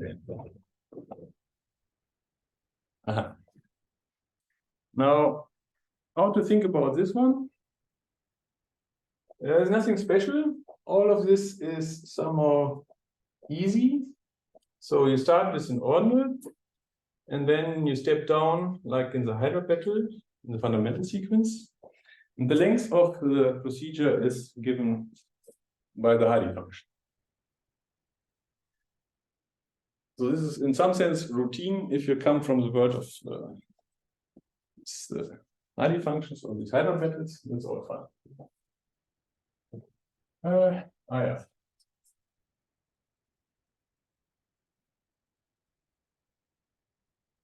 Maybe I should not.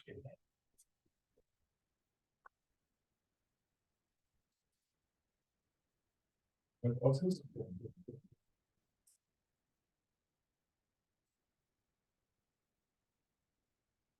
yeah. Should I continue? So as I promised, we made a long proof, and you have not the slightest idea of what is going on. Even this, how does it help in proving this one? The only one what we know already is this one. Okay. Now I want to see what is P, right? Of course, you want to see what is P, right? And the rest of the argument basically fits on this board. So define. And now it comes. We define petition P. So we are based on this number m.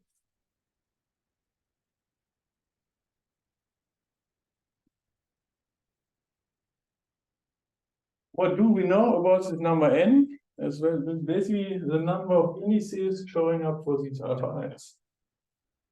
So P for a set of m plus 1 many elements. So I have I0, IN, and I write them in increasing order. And now it comes. This is P. This is what we define, the bad partition. Now comes P. P. KM.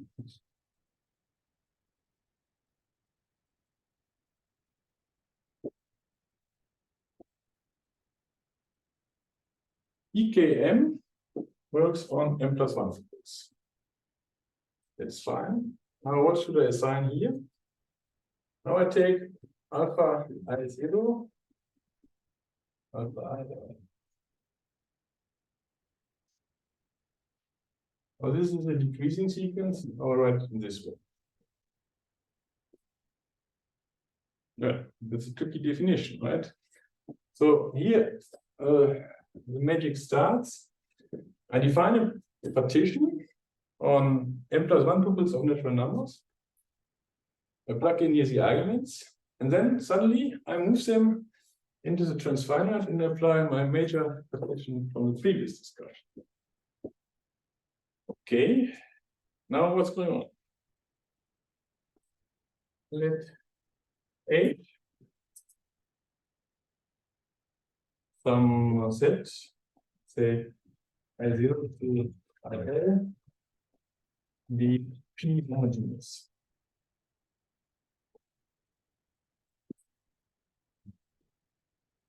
What does this mean? All m+1 tuples from H get the same value. Then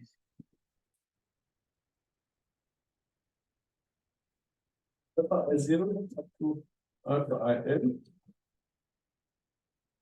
written this way, is EKM homogeneous.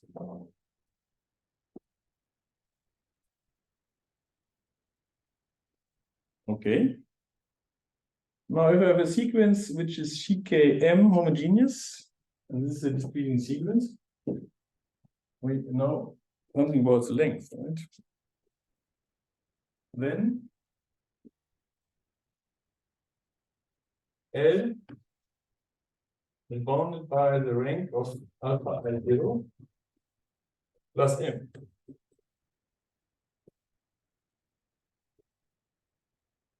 Aha.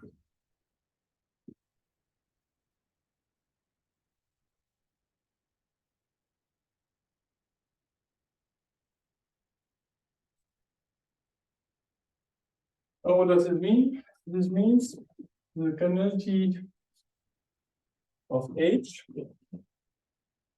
this L+1, is less than equal to the rank of alpha I0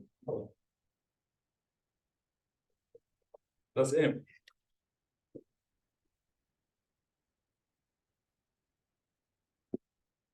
Aha. Now we check two conditions. So the upper bound of the rank of alpha I0 is bounded by the maximum over kappa and I0.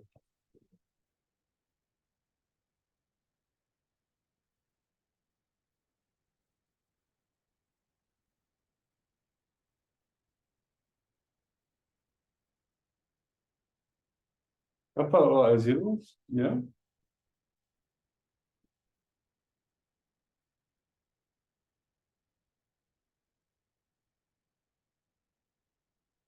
Right. So we apply estimate, either we bound by kappa, if I0 is equal to n, or we bound by I. So we have this.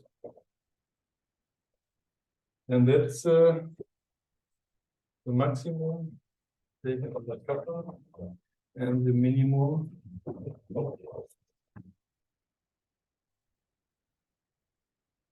So as I promised, it's a magical proof, right? It comes out of the blue. You are dealing with finite numbers, and instead you are jumping to the infinite. You do some stuff over there. You prove that homogeneous sets for the ordinal colorings are short, and then you move. Then you induce the coloring on natural numbers by the coloring on infinite numbers, and at least I would say this is very difficult to understand. It's not that you can just say, we are doing this and this and this. No, it's just pure magic. Now, what's the point here? The point is, so this was the state of the art around year 2000. And then I was busy with a phase transition problem. So I tried to squeeze out phase transition out of this construction. The problem is, it does not work. So I get some upper and lower bounds in phase transition, but not the good one.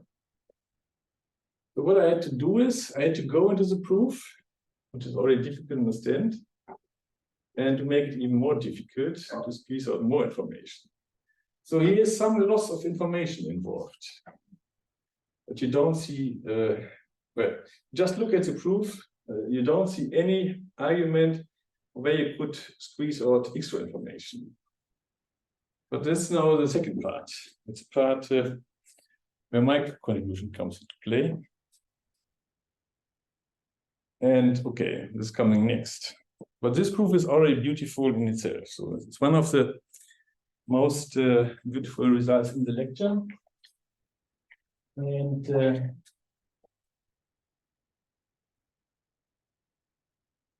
now we forget about everything. And so what we have to do is the following. We have to modify this master coloring. Now you can imagine how difficult it is to change the master coloring because it looks like almost optimal. Of course, I can always define some new values, but I need a new definition which gives even more information about the complexity of homogeneous sets than this one. So this is not yet the optimal thing. So I could have started already with my proof, but sometimes good to have, let's say, to see the historical development. And so, what are we now hunting for?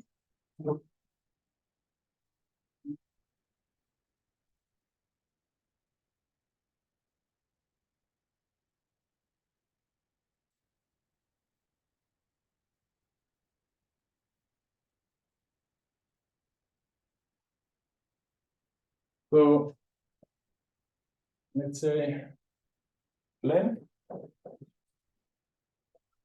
is it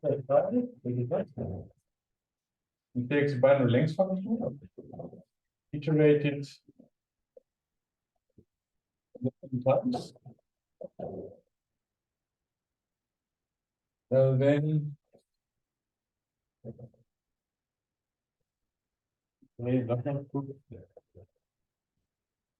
LVD CN. This is when the number R set for all different P from the subsets of R and C. This is A and R. But that P, when restricted to the D subsets of A, get constant value. And then penalty of A is the fix as maximum taken over N F of the minimum of the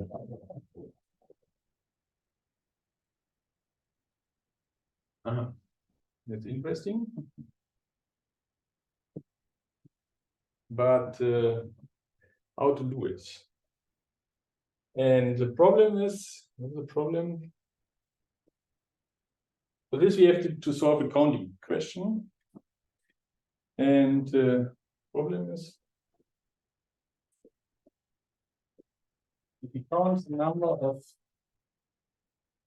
alpha less than, let's say, omega d, such as the range of alpha bounded by x. This so I discussed it with Philippe Fladoulet in Paris, and he said this will be a double exponential bound. Now here we have iterated log functions, and we know we need bounds from combinatorics where the inverse function is we have to have complexities of the inverse function of iterated logarithms. So this means you need some power function.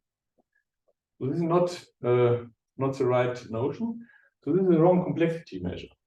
Now what we know already, if you have number of alpha smaller than omega d, but it's a maximal coefficient of alpha bounded by x.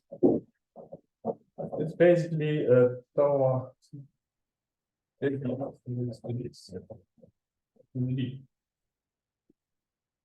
So this means we have to set up an argument where we, in our proof, remove the rank function, and we have to replace the rank function by the maximum coefficient. Okay. That's it. And do you mean like when you write P8 does not prove? I just mean that this function R has also the Hardy function, the lower bound. Do you mean like with the arrow on the right? Do you mean n? When? Where? So you say there is a H subset of R, so that P of H is constant. Yes, and you're right. Take it. Now, okay. So that's a strategy. Replace the rank function by the maximum coefficient. Now, what is the difference between the maximum coefficient and the rank function? Well, the maximum coefficient omega is alpha 1, min 1, omega alpha t. It's the maximum taken over in n2 and t. The maximum coefficient is of this problem. So what is the difference? The number t, which shows up in the rank function, is missing in the maximum coefficient. Now the strategy is we want to make up an argument such that in the whole argument we can bound the canalities of homogeneous sets not by the rank of the first term plus m, but by the maximal coefficient of first term. But now the rank function has been used. So at some arguments I used these numbers t to bound complexities. Okay, and now the magic is to check that we can refine our proof. Now the first lemma in this context is easy. Actually, we already know it. The maximum coefficient of alpha k is bounded by the maximum over the maximum coefficient of alpha and k plus 1. We have seen the corresponding lemma about the rank function, but I guess for the maximum coefficient we already seen this too, but this is the same sort of argument. And the conclusion is B. The maximum coefficient of alpha is bounded by n, and the maximum coefficient of alpha n is bounded by n. That's right.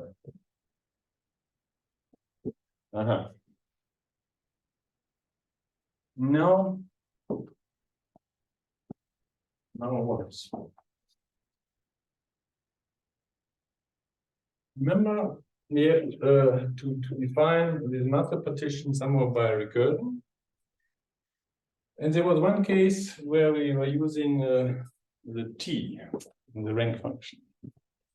Now we circumvent this by a magical extra lemma.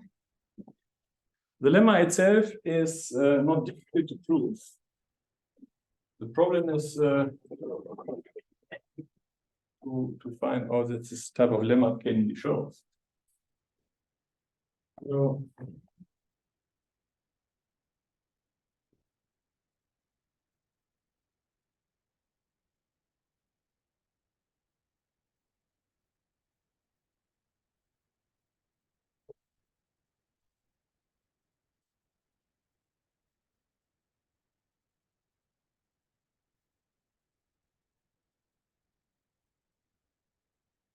what is the lemma? We assume that we have this situation beta 0 greater than beta m. This is the S. Delta L, let's say, is beta L, beta L plus 1. That's another name.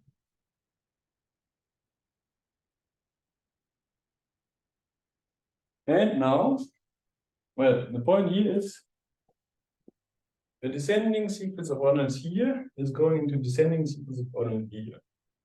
Now assume that the sequence of deltas is increasing.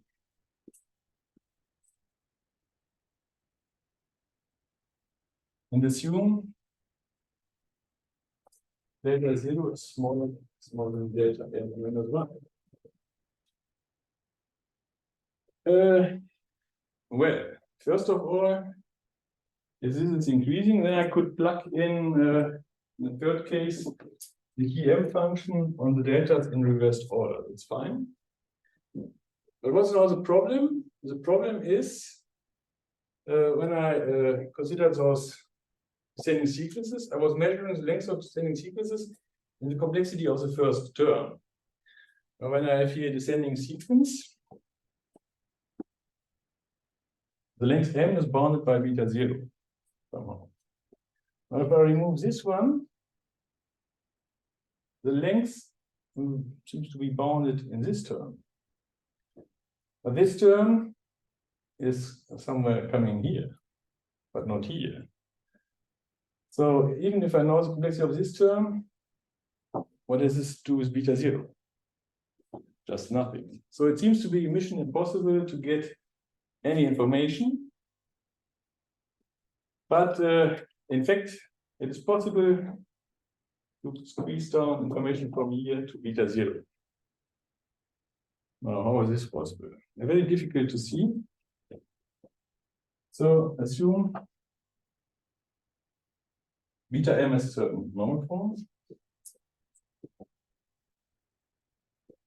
Assume beta m minus 1 is a certain normal form. Let's say this is omega alpha 1 times n1 plus omega alpha s times ns.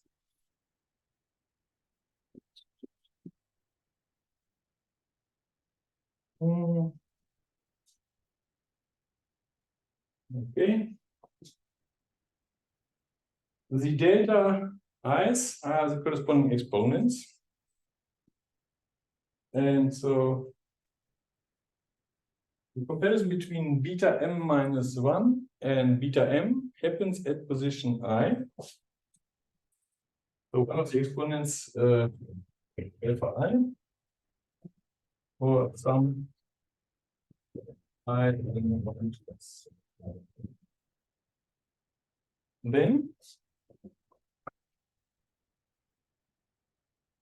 there is so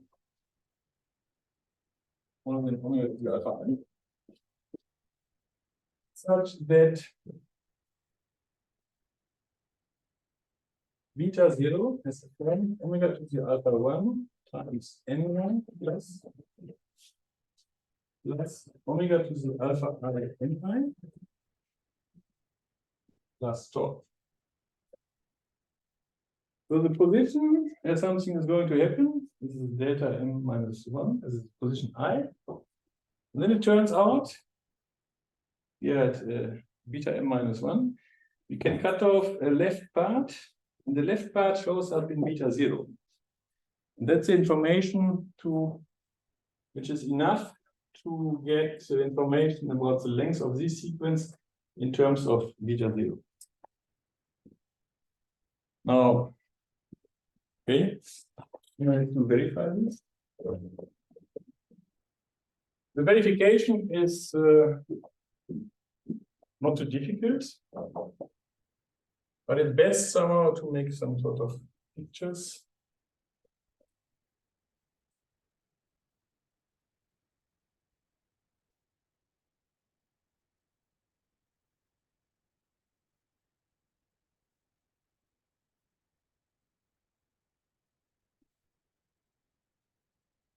So what we do is we prove this by induction on M.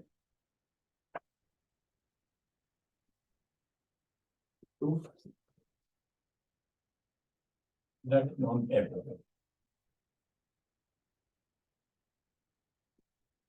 So assume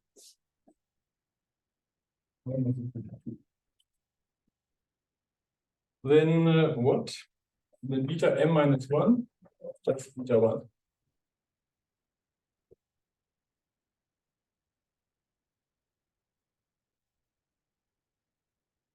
So beta 1 is the form omega alpha 1 n1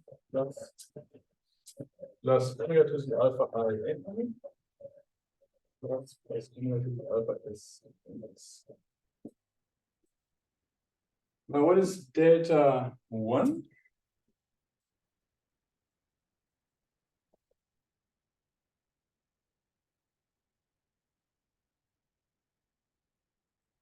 Delta 1 is the exponent in beta 1, where it's bigger than beta 2. So delta 1, say let's alpha m. And delta 0 is smaller.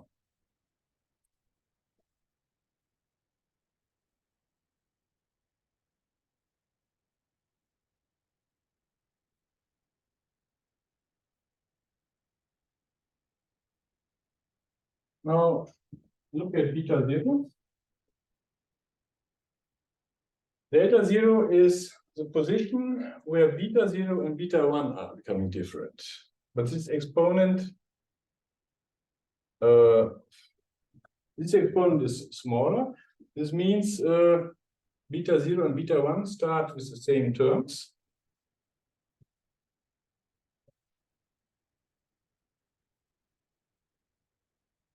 And the value position where this delta 0 comes into play. And it comes to the right, because delta 0 is smaller than alpha I, so it shows up to the right. To the left, all the terms are the same. Therefore, this term here is a subterm of beta 0.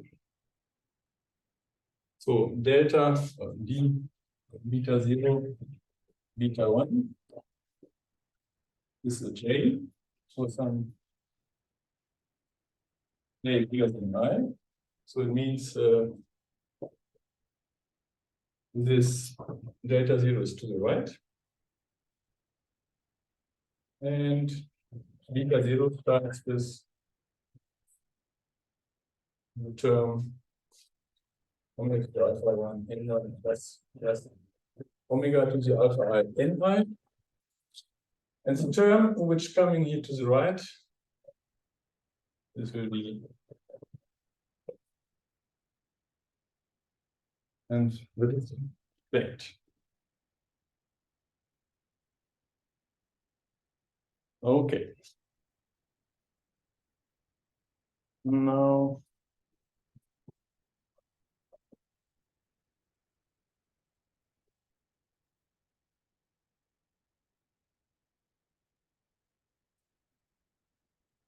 I'm going to make the picture a bit bigger.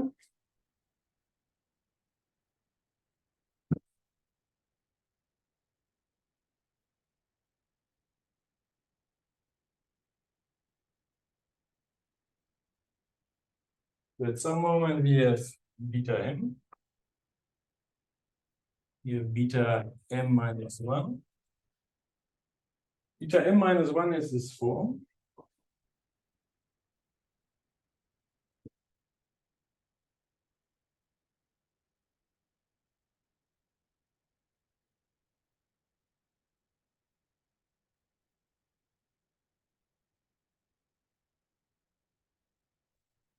Okay. Now we do the same argument as here. Here comes beta m minus 2. And the difference between beta m minus 2 and beta m minus 1 is located in the position to the right of it. So if here what? Some omega to the alpha 1 times n plus omega to the alpha I n pi plus omega gamma 1 q n plus omega to the gamma t c n.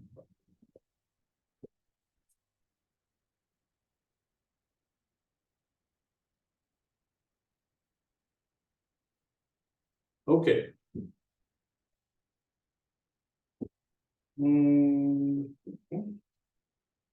Here's beta 0.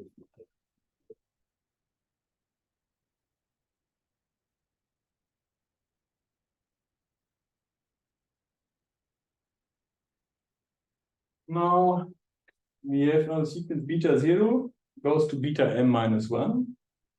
And then we have to look for this beta m minus 2. Beta m minus 2 has this form.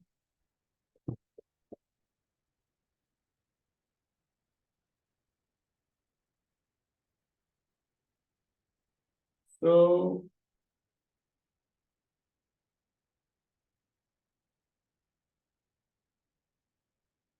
what does the induction hypothesis say for beta m minus 2? We have to check what is delta m minus 2.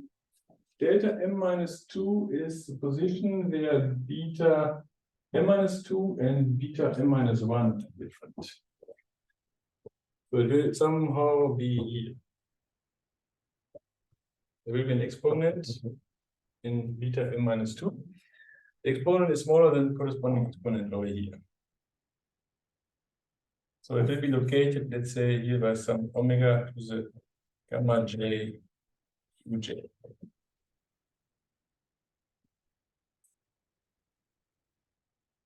Okay, and then induction hypothesis says that beta 0 has a form omega to the alpha 1 times n plus omega alpha I n I plus some rest.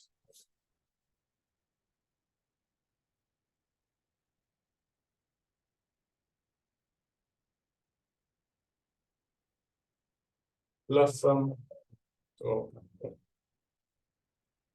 beta 0 is, so now we take beta m minus 2. The critical stuff is coming plus some extra tau. Now this is beta m minus 1, this is beta m minus 2. I have to apply induction hypothesis for this term at this position. But this position is to the right of this place. And then we see beta has a form as expected plus some tau. Tau, not tau prime. So what is basically the idea here? The idea is as follows. Namely, the difference between the terms is basically always coming from the right, meaning the stuff here is always the same in the whole sequence. And therefore, we just copy this stuff to the upper part, and that's it. Somehow, right? Okay. Now we modify our old proof. So the height of alpha, let's say, the dot is the least n. Alpha is more than omega to alpha n. The shift graph coloring is as before.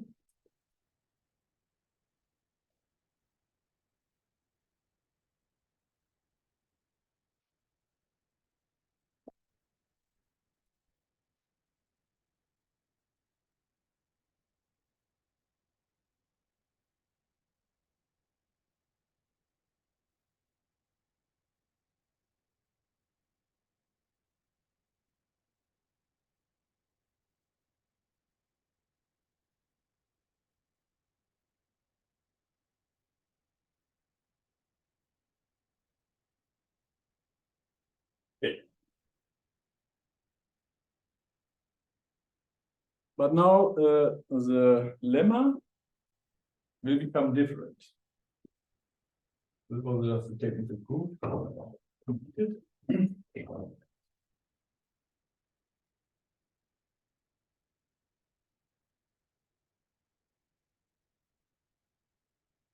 So what conclusion can we draw from the shift graph coloring?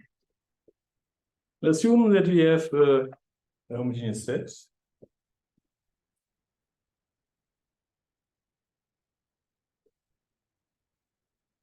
Assume we have beta 0 is bigger than beta m. And assume that m is at least as big as 2. And assume beta I plus 1, beta I plus 2 is the same value for C in 0 and 1. Then, 3 cases. First case, if the color is 0, then so here we have a descending sequence. If the color is 0, we get an increasing sequence.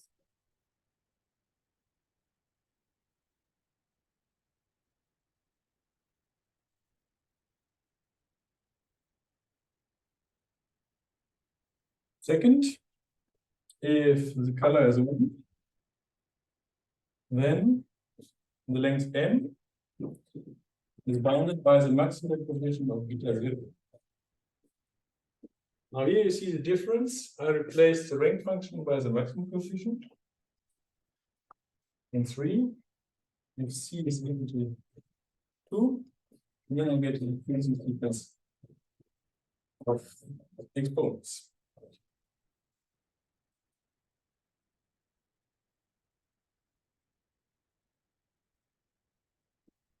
So what is the point here?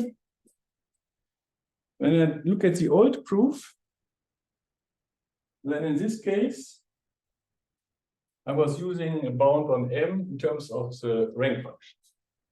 But I want to avoid the rank function. Therefore, I have to come up with something different. What I'm coming up with is, instead of an increasing sequence, so here it's increasing sequence, we don't have a decreasing sequence of exponents, instead we have an increasing sequence of exponents. This means in the major coloring, this will be used for the induction. Anyway, the proof is basically simple. Proof.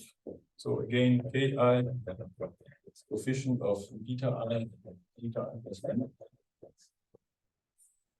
for I smaller than m.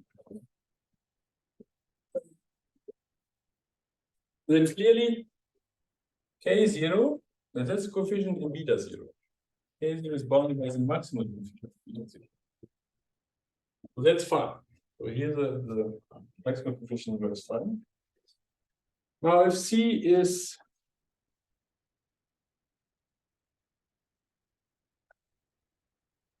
equal to 1,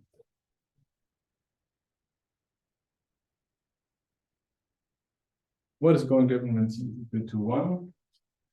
Then I get in my homogeneous coloring the descending sequence of natural numbers.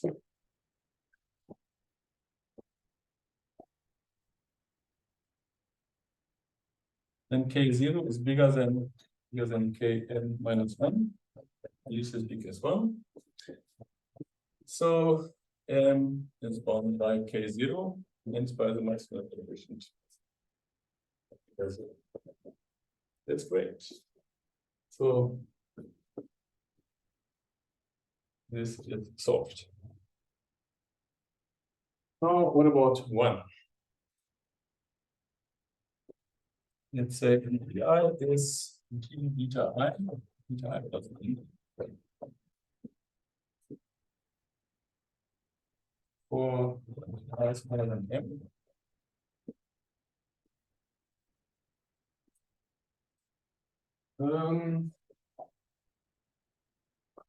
what we see is the following. The distances in the ordinal comparisons become smaller. What does this mean? Well, what does the distance mean? A distance means position where we do the comparison. The positions go to the left, which means the corresponding exponents become bigger and bigger and bigger. So that's basically all. So we have this color is 0. And we get D0 is bigger than D1, bigger than dm minus 1. And by definition of the distances, we get d beta 0, the 1, bigger than d beta m minus 1 beta m. And this is a major difference. So in this case, in the old proof, we used the rank function to bound complexities. Now what we do here is we do not bound complexities. Instead, we move the problem upwards to the exponents. And the third case is the old case, right? 3 is as before.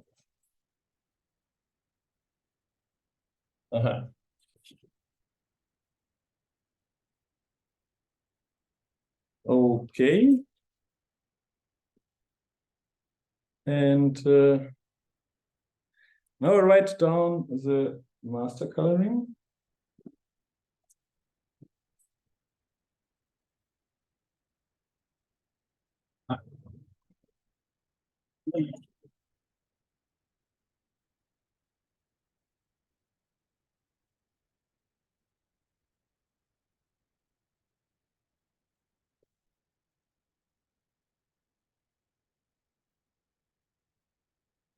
Okay, the proof definition goes as before. M. M is 1, we use this old definition. Now assume that M is bigger than 1. We define our stuff as before. We have such a sequence.